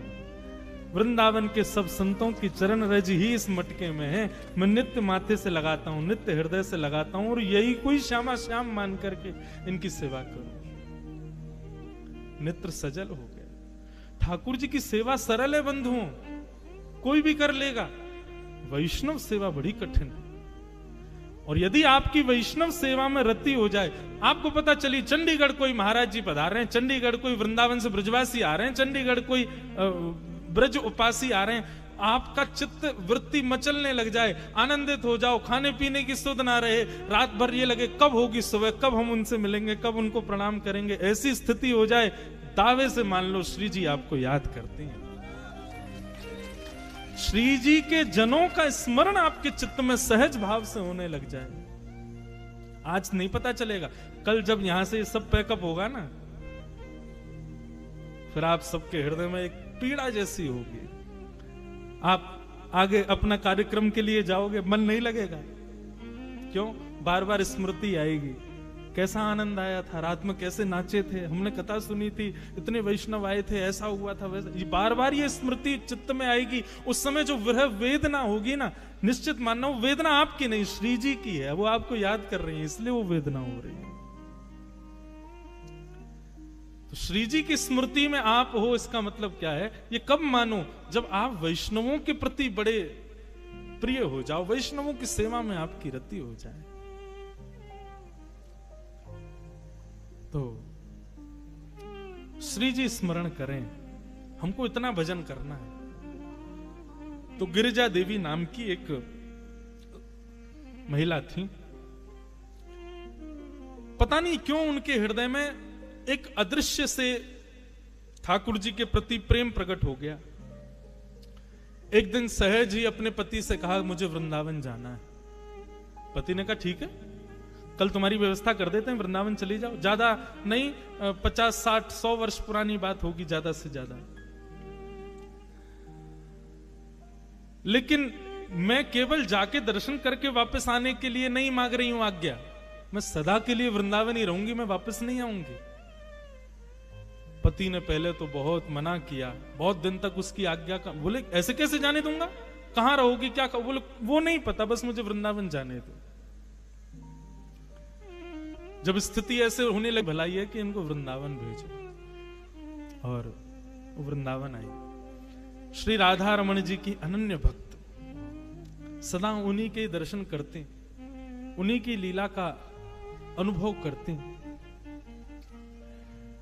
कभी ठाकुर जी स्वप्न में आते, कभी अनुभव में आते, कभी मंदिर में वो दर्शन कर रही होती तो उनको अनुभव होता कि कंधे पे बैठे मेरे और मुझे ऐसे करके देख रहे हैं, ऐसा उनको अनुभव होता धीरे धीरे। लेकिन जैसे ही वो उस अनुभव में प्रवेश करती, ठाकुर जी अंतर्ध्यान हो जाते, उनको ये पीड़ा सहन नहीं होती। और राधा रमन जी से कहती, आप आते ही क्यों जब आपको मिलना ही नहीं है? तो आप मुझे स्वप्न में क्यों दिखते हो जब आपको निरंतर रहना ही नहीं है? तो मुझे स्पर्श करके क्यों जाते हो जब मेरा स्पर्श नहीं आपको करवाना है? तो मत किया करो आप ऐसे। मैं नित्य मंदिर आऊं, आपको देखूं, चली जाऊं, यहीं तक भक्ति रहने दो ना। आप क्यों मुझे पीड़ा देते हो? ये गोपियों की स्थिति भागवत में यही है। नेह किम वद विष जलाप्यया व्याल राक्षसा वर्षमारुता वैद्युतानला। गोपी गीत, गोपी गीत में गोपियां क्या कहती हैं? नाथ, हमको अकेले इस वन में छोड़ के आप अंतर्ध्यान हो गए। अगर इसी प्रकार हमको मारना था तो कालियानाग से क्यों बचाया? इंद्र ने वर्षा की, गिरिराज पर्वत क्यों उठाया? तृणावर्त, सक्टासुर, इतने सारे राक्षस ब्रज में आए हमको मारने के लिए। आपने हमको उनसे क्यों बचाया जब आपको ऐसे ही मारना था हमको? तो वही बात गिरिजा देवी कहने लगी, हे राधा रमण, आपको नहीं समझ आता है, लेकिन आप जब स्वप्न में आके अंतर ध्यान होते हो, मुझे छू के चले जाते हो, मुझे बार बार अनुभव, उसके बाद मेरी जो स्थिति होती मैं कैसे बताऊं? प्राण निकल जाएंगे मेरे किसी दिन। ऐसा मत करो। एक दिन महामंत्र का जाप कर रही थी, हरे कृष्ण कृष्ण कृष्ण हरे हरे, हरे राम राम राम हरे हरे। महामंत्र का जप निरंतर करती थी। और जब वो जप करने बैठती तो कभी हाथ से माला छूट जाए, कभी उनको नींद सी आने लग जाए, कभी पीछे से नोच के भग जाए ठाकुर जी, ऐसे कुछ ना कुछ करते थे। पता नहीं उनके मन में कहां से ये भावना आई और उन्होंने माला पुनः उठाई और महामंत्र ना करके श्री राधा श्री राधा श्री राधा श्री राधा श्री राधा जपने लगी। जैसे ही श्री राधा नाम का उच्चारण करना उन्होंने प्रारंभ किया, किसी ने उनको कहा नहीं, किसी ने उनको बोला भी नहीं, पर सहज ही उन्होंने शुरू कर दिया। क्यों? इस विरह वेदना को श्री जी समझ गई थी कैसे दूर करना है। बहुत ध्यान से सुनना क्या हुआ।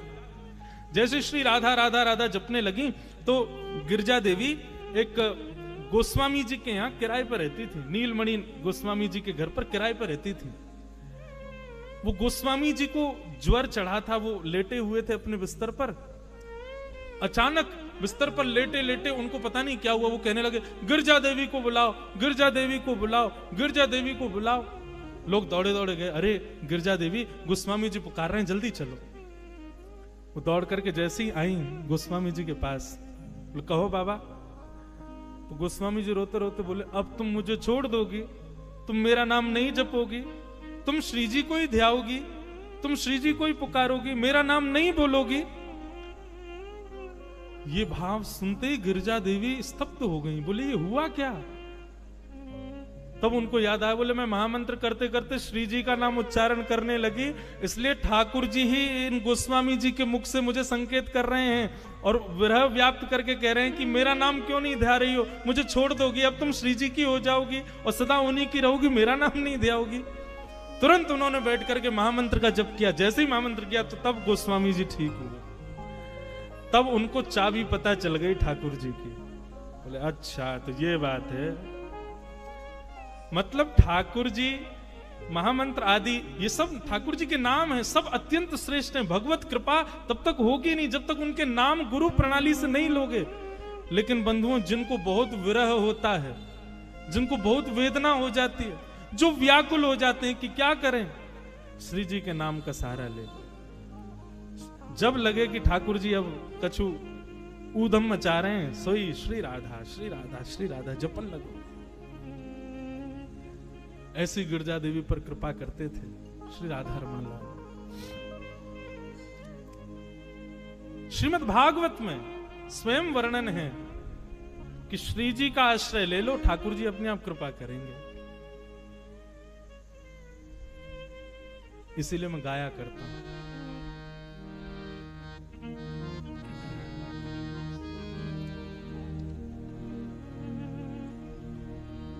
हे सुन राधिका दुलारी, तेरे द्वार का भिखारी हूं मैं, शाम का पुजारी,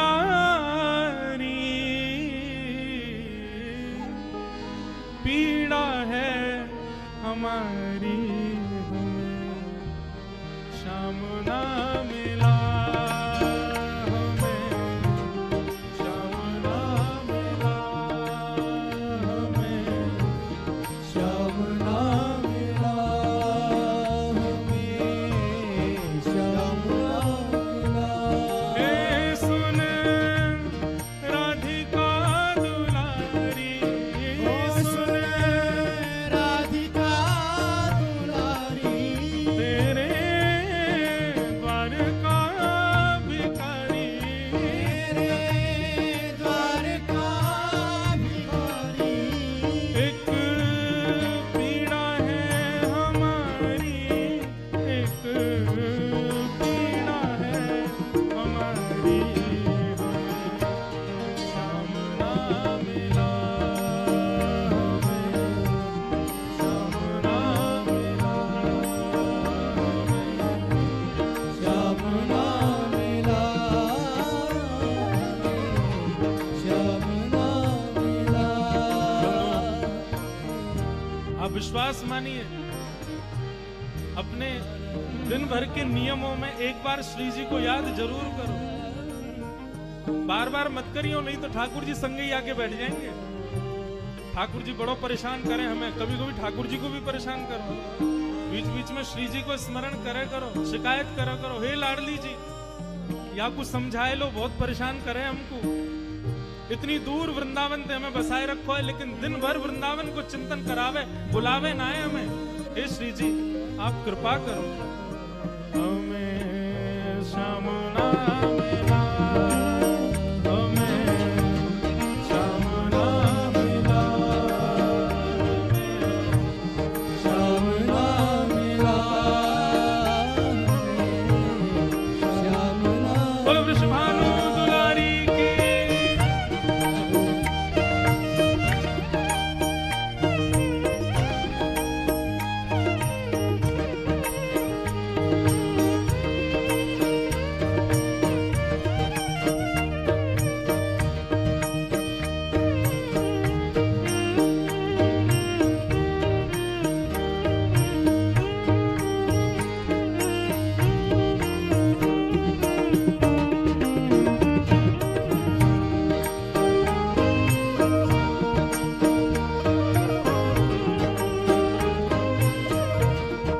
बंधुओं, पंक्ति बहुत सुंदर है।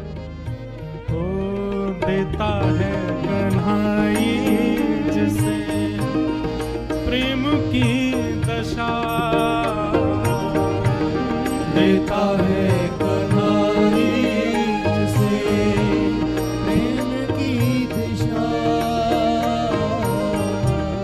देता है कन्हाई जिसे प्रेम की दशा,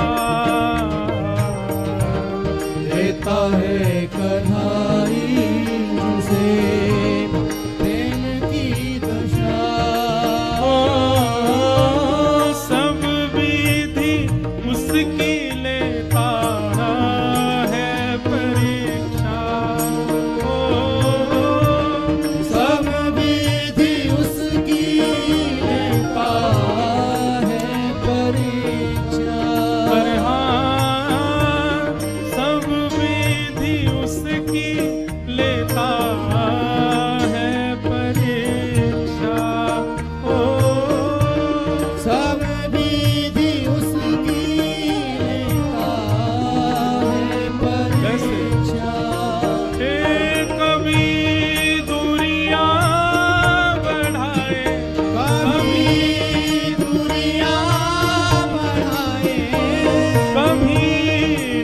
निकट बुलाए, कहीं निकट बुलाए, छलिया हाथ नहीं आए, छलिया हाथ नहीं आए, हमें श्याम ना मिला, हमें श्याम ना मिला, हमें श्याम ना मिला, हमें श्याम ना आओ। मिला। ए सुने राधिका दुलारी, सुन राधिका दुलारी, तेरे द्वार का भिखारी, तेरे द्वार का भिखारी, हूँ मैं श्याम का पुजारी, एक पीड़ा है हमारी, हमें श्याम ना मिला, हमें श्याम ना मिला, हमें श्याम ना मिला, हमें श्याम ना मिला। ओ हमें श्याम ना मिला, हमें श्याम ना मिला, श्याम ना मिला, हमें श्याम ना भाव भाव से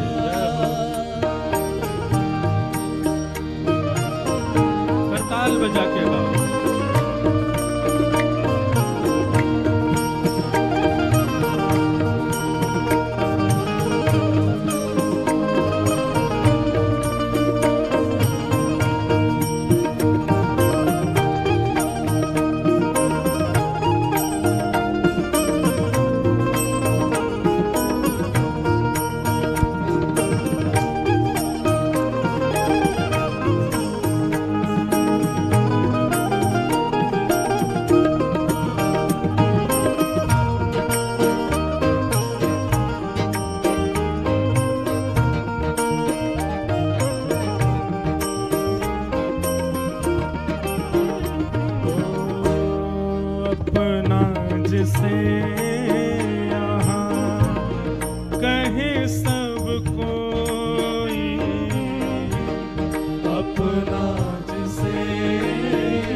आत्मा रामस्य कृष्णस्य ध्रुवमात्मास्ति राधिका तस्य दास प्रभावेण विरहोस्मान न संस्पृशे। श्रीमद् भागवत में स्वयं यमुना जी कहती हैं भागवत के महात्म्य में कि भैया यदि श्याम सुंदर को प्राप्त करना है ना तो श्री जी की शरणागति के बिना संभव नहीं। संभव है, गुरु कृपा से आप प्राप्त कर लोगे, लेकिन समय कितना लगेगा पता ना है, लेकिन श्री जी की कृपा से तो तुरंत प्राप्त हो जाएगा। नंदगांव में कृष्णदास नाम के भक्त रहते थे, उनकी कथा मैं सुनाता हूं अपनी कथाओं में, बहुत भाव से सुनो, फिर हम अपने आज की सेवा को विश्राम देंगे, दंडोत्सव को विश्राम। अरे अभी तो समय है, 6:15 हुए हैं, तो फिर तो चलन दें। अभी नेक लंबो दंडोत्सव। कृष्णदास नाम के भक्त, उनकी देखो महाभारत में अनुशासन पर्व में लिखा है कि यदि कोई व्यक्ति 12 वर्ष तक एक नियम का पालन करे बिना नागा, तो 12 वर्ष में वो नियम इतना सिद्ध हो जाएगा कि उस नियम से वो जो चाहेगा वो उसको मिल जाएगा। मान लीजिए आप एक नियम करते हैं कि आप रोज सूर्य को अर्घ देते हैं, 12 वर्ष तक बेनागा, एक दिन की भी छुट्टी नहीं होनी चाहिए, रोज करो। अब इसमें प्रश्न उठता है महाराज जी, कई बार घर में कोई बालक जन्म ले ले या किसी का गमन हो जाए, सूतक पातक हो जाते हैं, और माताएं कई बार अनवरत नियम का पालन नहीं कर पाती, क्या करना चाहिए? उसका एक ही उपाय है, हम अपने मति से बता रहे हैं। जिस दिन एक दिन का उपाय छूट जाए, एक दिन का नियम छूट जाए, अगले दिन उसको दोहरा दो, डबल करो, 2 बार करो। जितनी बार के नियम छूटे हो उतनी बार उसका पुनरावृत्ति करो, वो पूर्ण होगा। जैसे मान लो 4 दिन आप नियम नहीं कर पाए अपना, तो अगले 4 दिन तक 2-2 बार करो, तो पिछले छूटे हुए जो नियम है वो भी पूर्ण हो जाएंगे। अब ऐसे ही कर सकते हैं, कुछ ना कुछ तो करना पड़ेगा। तो 12 वर्ष तक कोई नियम छूटना नहीं चाहिए। महाभारत में लिखते हैं कि ऐसा करने से 12 वर्ष में वो नियम सिद्ध हो जाता है। तो कृष्णदास नाम के जो वैष्णव नंदगांव में रहते थे, बड़ी मधुर कथा है उनकी। उन्होंने नियम क्या रखा कि मैं रोज माला बनाऊंगा, ठाकुर जी को अपने हाथ से पहनाऊंगा, और 12वें वर्ष में ठाकुर जी की ऐसी कृपा अनुग्रह प्राप्त हो कि 12 वर्ष बाद ठाकुर जी मेरी कुटिया पे पधारे हैं माला पहनने। ये मेरे नियम से मुझे ये सिद्धि चाहिए कि ठाकुर जी पधारे हैं। 12 वर्ष तक मैं जाऊंगा मंदिर में, लेकिन 12 वर्ष बाद ठाकुर जी आवे। रोज इसी भाव से माला बना के ले जाते, ठाकुर जी को पधराते। लेकिन नियम का पालन करते गए, 1 वर्ष, 2 वर्ष, 5 वर्ष, 10 वर्ष, 12वां वर्ष प्रारंभ हुआ। रोज जाते ठाकुर जी से जाके कहते, ठाकुर जी अब तो 5 ही महीने रह गए, अब तो 4 ही महीने रह गए, अब तो 1 ही महीना रह गया, अब तो ठाकुर जी 1 ही हफ्ता रह गया है, मेरे 12 वर्ष पूर्ण होने वाले हैं। मैंने बेनागा धूप ताप वर्षा किसी में भी रुका नहीं, रोज आता था।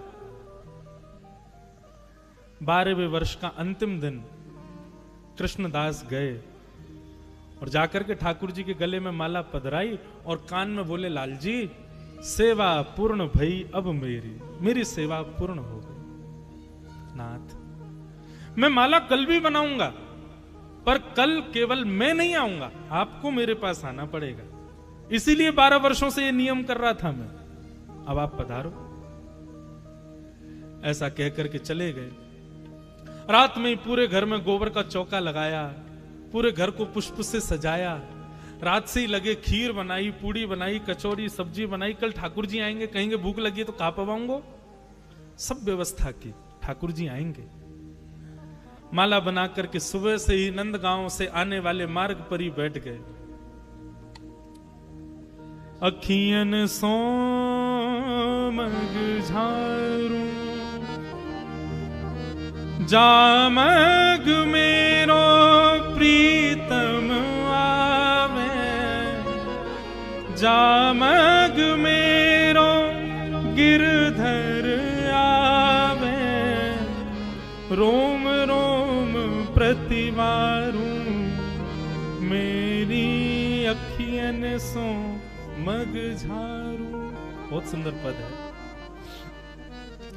मतलब क्या कह रहे हैं, अपनी आंखों की पलकों से उस मार्ग में झाड़ू लगा रहे हैं कृष्णदास जी। किस मार्ग में? बोले जामग मेरो गिरधर आवे, जामग मेरो प्रियतम आवे, रोम रोम प्रतिवारू। दोपहर हो गई ठाकुर जी नहीं आए, शाम हो गई ठाकुर जी नहीं आए, रात्रि हो गई ठाकुर जी नहीं आए। कृष्णदास जी बोले 12 वर्ष तक एक दिन भी विचार नहीं किया। ज्वर आता था तो भी जाता था, वर्षा होती तो भी जाता था, कुछ भी हो जाए मैंने अपना जाना नहीं छोड़ा, और केवल इसी प्रार्थना से जाता था कि नाथ कृपा करो आप भी पधारो। पर ये तो विश्वास के व्यक्ति नहीं है ना, नहीं आए।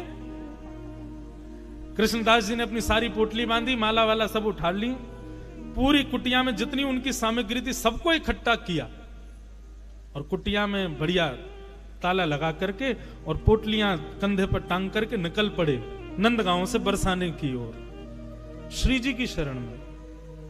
बोले गलती कर दी या लाला की शरण में आके, हमारी तो श्री जी भली हैं, श्री जी कृपा करें, वो तो है ही बरसावे वारी, बरसाने वारी, कृपा वो ही करेंगी, या लाला के चक्कर में तो मैं गलत पड़ गो। और 12 वर्ष बाद अपने सारे बोरिया बिस्तर बांधे, पोटली बांधी, 56 भोग बांधे, निकल गए बरसाने।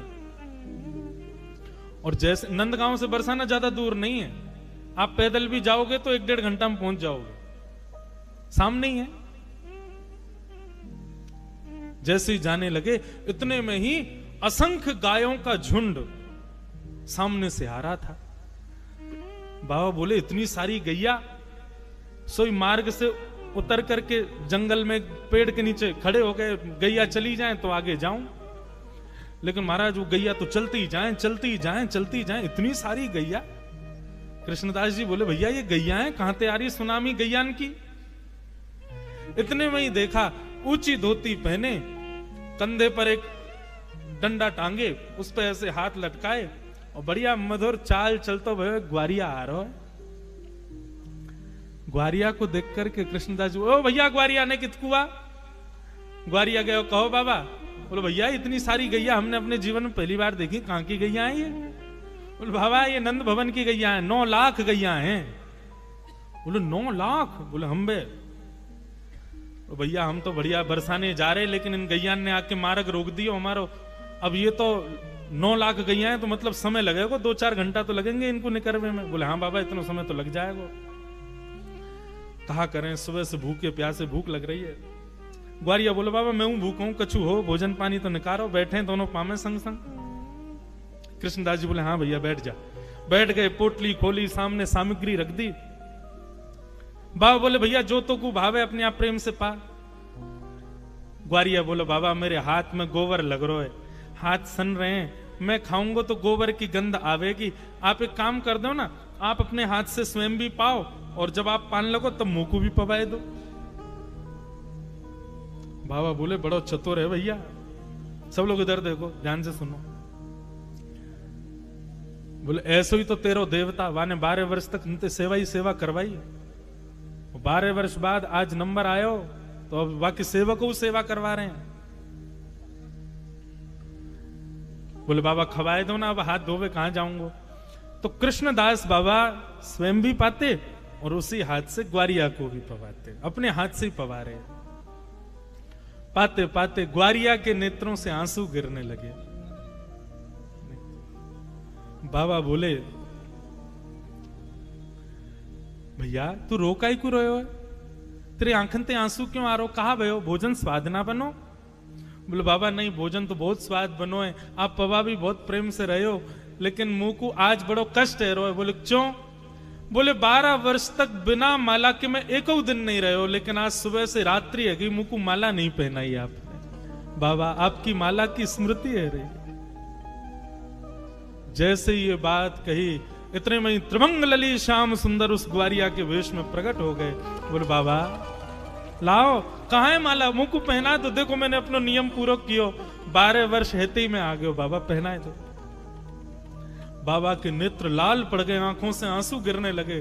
ठाकुर जी सामने खड़े हैं, लेकिन बाबा कैसे कर रहे हैं पता है? जैसे किसी व्यक्ति को बहुत परेशान कर देते हैं ना, तो गुस्सा आ जाता है उसको।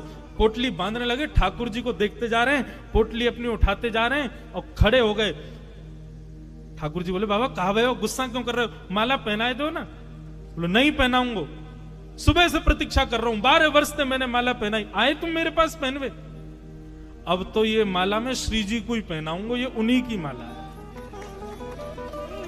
जैसे ही बरसाने की ओर दौड़न लगे, ठाकुर जी ने हाथ पकड़ दिया। बोले अब मैं आ तो गए बाबा, अब क्यों जा रहे हो श्री जी के पास? बोले लाला तेरी चाल समझ गया हूं मैं, तेरी चाबी समझ गया हूं मैं 12 वर्ष तक नंदगाम में रहे हो, तू कभी नहीं दिखो, लेकिन एक बार बरसाने की तरफ मुख का कियो, तू प्रकट है गए हो। अब तो मैं श्री जी की शरण में ही रहूंगा मुख, क्योंकि पता है श्री जी के आश्रितन को तू पीछे पीछे भगे। जो श्री जी को आश्रित नहीं वो ठाकुर जी के पीछे चले, लेकिन जो श्री जी को आश्रित है वहां के पीछे ठाकुर जी चले।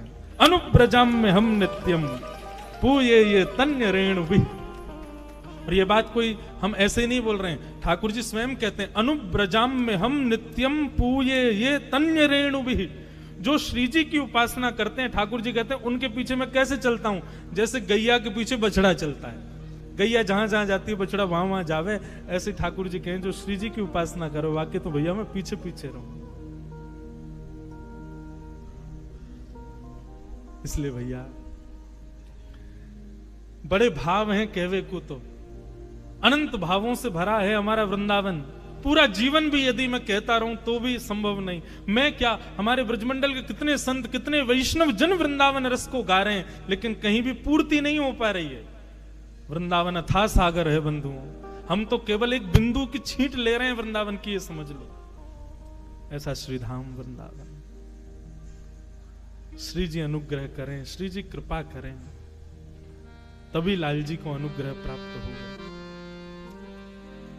हमारे वृंदावन में बंधुओं सप्तनिधि हैं, और उन सप्तनिधियों को हम एक पद से प्रणाम करते हैं। एक भाव थोड़ा हमारा सुनो, हम यहां थोड़ा उसका स्पष्टीकरण करना चाहते हैं। वृंदावन में सप्तनिधि गोविंद देव, मदन मोहन, गोपीनाथ, राधा रमण, राधा वल्लभ, युगल किशोर और श्री बांके बिहारी, ये सप्तनिधि हैं। इनमें से 3 ठाकुर जो हैं, श्री गोविंद देव जी, मदन मोहन जी और श्री गोपीनाथ जी, ये तीनों ठाकुर भगवान के परपौत्र श्री बज्रनाभ जी ने इनका सुंदर रूप तैयार कराया था अपनी माताओं की प्रसन्नता के लिए। भगवान जब प्रकट हुए, भगवान जब अपनी लीला पूरी करके अंतर ध्यान हो गए, तो भगवान की पत्नियों को बड़ा विरह रहता था, कृष्ण विरह। तब उन पत्नियों के विरह को दूर करने के लिए बज्रनाभ ने भगवान के सुंदर रूप का निर्माण कराया। बताते हैं रसिक जन कि श्री गोविंद देव जी, गोपीनाथ जी और मदन मोहन जी वही स्वरूप हैं। गोविंद देव जी जयपुर में विराजमान, गोपीनाथ जी जयपुर में विराजमान, मदन मोहन जी करौली राजस्थान में विराजमान। तो ये 3 ठाकुर बज्रनाभ जी ने इनका निर्माण कराया। फिर ये भूमिगत हो गए वृंदावन में, बाद में आचार्यों ने इनको पुनः प्रकट किया। ऐसे ही फिर हमारे श्री राधा रमण, राधा वल्लभ, बांके बिहारी, युगल किशोर, इन सबको भी आचार्यों ने अपने मधुर भाव से वृंदावन में विराजमान किया। तो इन सप्त निधियों को हम प्रणाम करें, और किन किन आचार्यों ने प्रकट किया उन आचार्यों को भी हम इसी पद में प्रणाम करें। तो पद हम हर कथा में लगभग गाते हैं। आज चंडीगढ़ आए हैं, चंडीगढ़ में भी गा के जाएंगे। आप सब लोग बड़े भाव से हमारे साथ गाओ और वृंदावन की सप्त निधियों को प्रणाम करो। श्यामा हृदय कमल सो प्रगट्यो, श्यामा हृदय कमल सो प्रगट्यो, श्यामा हृदय कमल सो प्रगट्यो, श्यामा हृदय कमल सो प्रगट्यो, और श्याम हृदय कुभार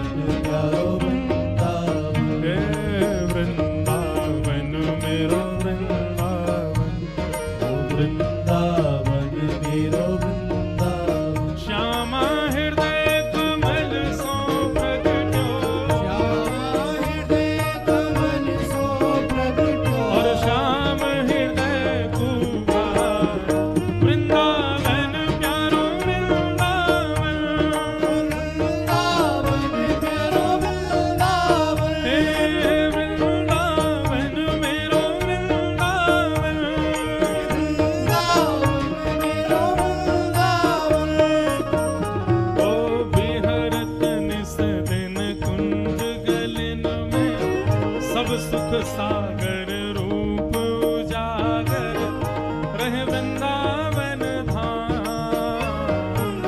सब सुख सागर रूप उजागर रहे वृंदावन धाम।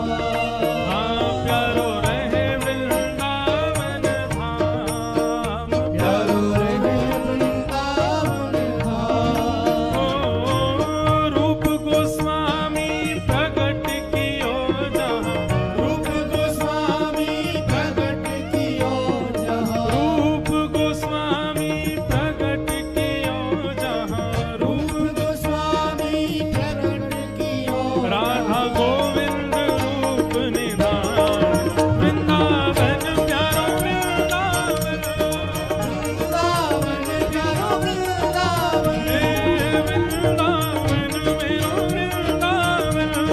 वृंदावन मेरो वृंदावन। रूप गोस्वामी प्रकट कियो जहाँ, रूप गोस्वामी प्रकट कियो राधा गोविंद रूप निधान। वृंदावन मेरो वृंदावन, वृंदावन मेरो वृंदावन। हे वृंदावन मेरो वृंदावन। वृंदावन मेरो वृंदावन। ओ बिहरत निस दिन कुंज गलिन में ब्रज जन मन सुख धाम।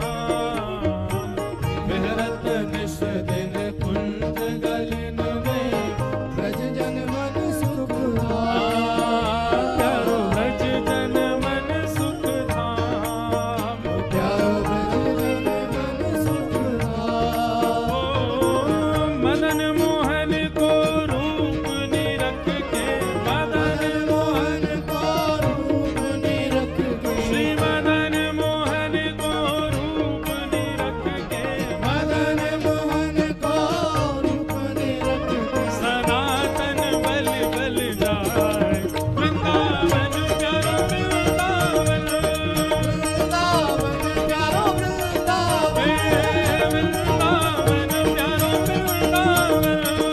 वृंदावन प्यारो वृंदावन। मदन मोहन को रूप निरख के, मदन मोहन को रूप निरख के। सनातन बल बल जाए। वृंदावन मेरो वृंदावन, वृंदावन मेरो वृंदावन। हे वृंदावन प्यारो वृंदावन। वृंदावन प्यारो और वृंदावन वृंदावन। धाम की राधा गोविंद देव प्रभु की, मदन मोहन लाल की।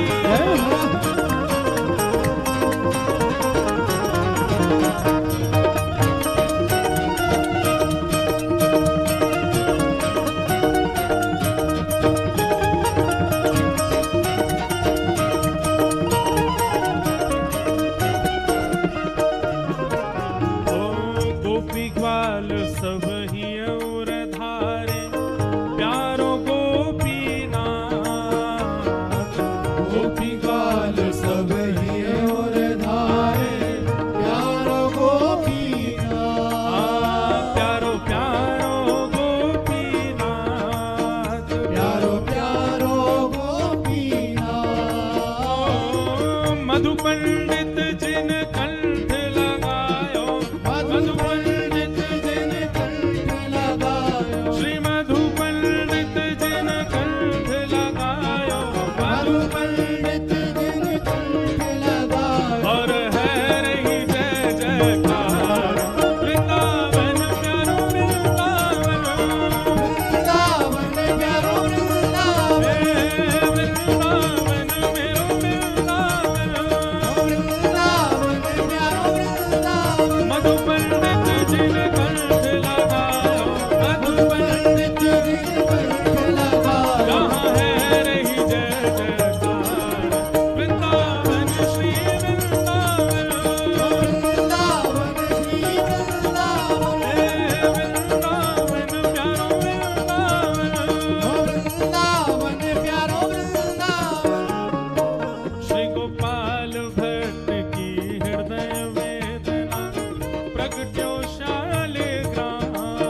प्रकट किया, शालिग्राम से प्रकट भय और रूप सुधा के खान है। बताओ कौन है?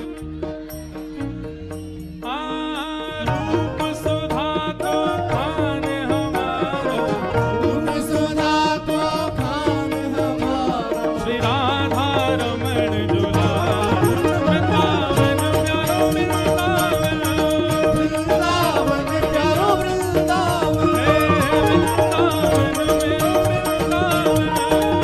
वृंदावन मेरो वृंदावन, रूप सुधा को खान हमारो, रूप सुधा को खान हमारो, रूप सुधा को खान हमारो, रूप सुधा को खान हमारो, प्यारो रमण दुलार, वृंदावन प्यारो वृंदावन, वृंदावन प्यारो वृंदावन, वृंदावन मेरो वृंदावन, वृंदावन मेरो वृंदावन,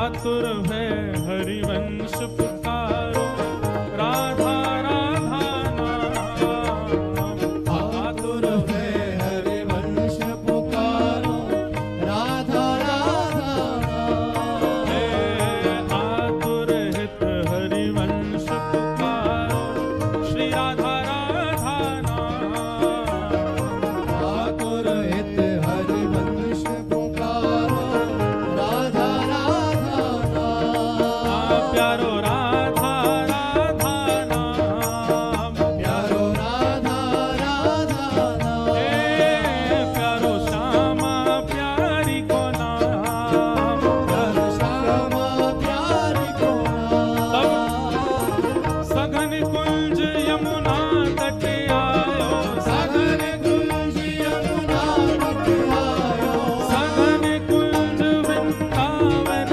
आयो, सघन कुंज वृंदावन आयो, श्री राधा श्री राधा वल्लभ लाल, वृंदावन प्यारो वृंदावन, वृंदावन प्यारो वृंदावन, वृंदावन प्यारो वृंदावन, वृंदावन प्यारो वृंदावन, सघन कुंज यमुना तट आयो, सघन कुंज यमुना तट आयो, श्री राधा वल्लभ लाल, वृंदावन प्यारो वृंदावन, वृंदावन प्यारो वृंदावन, वृंदावन मेरो वृंदावन, वृंदावन मेरो वृंदावन, और युगल किशोर को लाड लड़ायो, नवल कुंज ही अमार, युगल किशोर को लाड लड़ायो, नवल कुंज ही मार, कुंजन कुंजन की रज धारे, कुंजन कुंजन की रजधार, कुंजन कुंजन की रज धारे, कुंजन कुंजन की रजधार, जहाँ व्यास युगल यश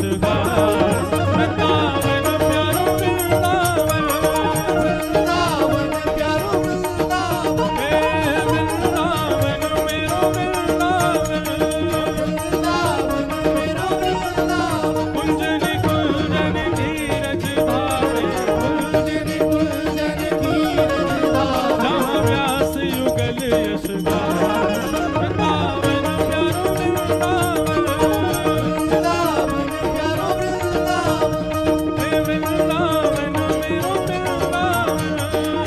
वृंदावन मेरो वृंदावन, पहले ठाकुर गोविंद देव जी, मदन मोहन जी, गोपीनाथ जी, राधा रमण जी, राधा वल्लभ जी, युगल किशोर जी, और अब कौन आए?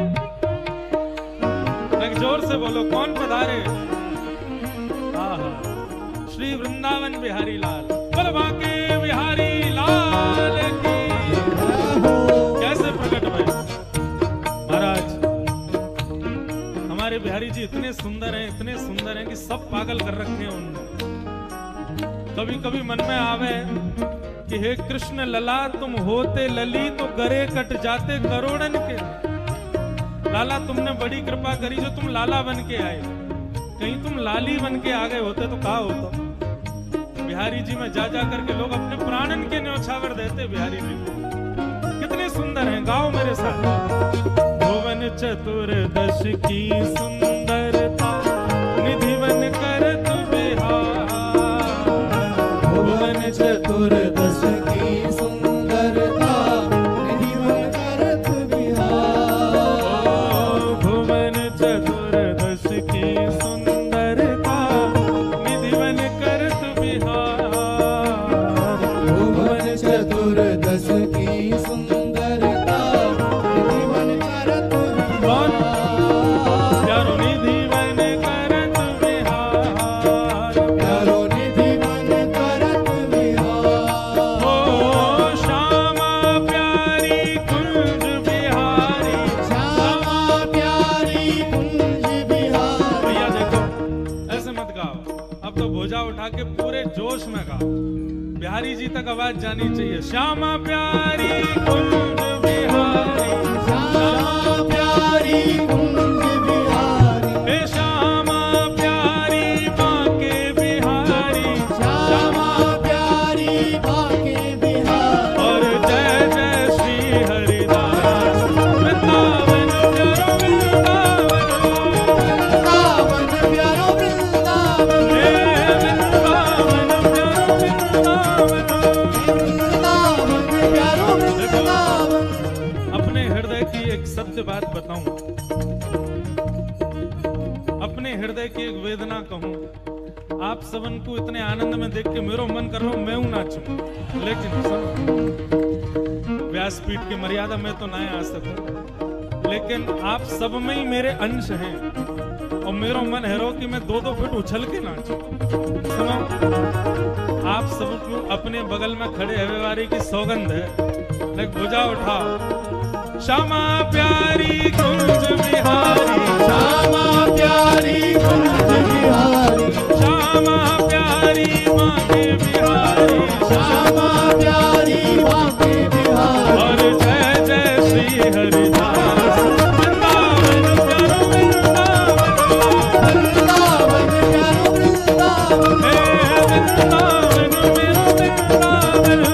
वृंदावन मेरो वृंदावन। जय राधे राधे राधे राधे। राधे राधे राधे राधे। कृष्ण दुलारी। राधे राधे। श्यामा प्यारी। राधे राधे। हरि कुंज बिहारी। राधे राधे। हरिदास दुलारी। राधे राधे। हरिवंश प्यारी। राधे राधे। राधे राधे राधे राधे। राधे राधे राधे राधे।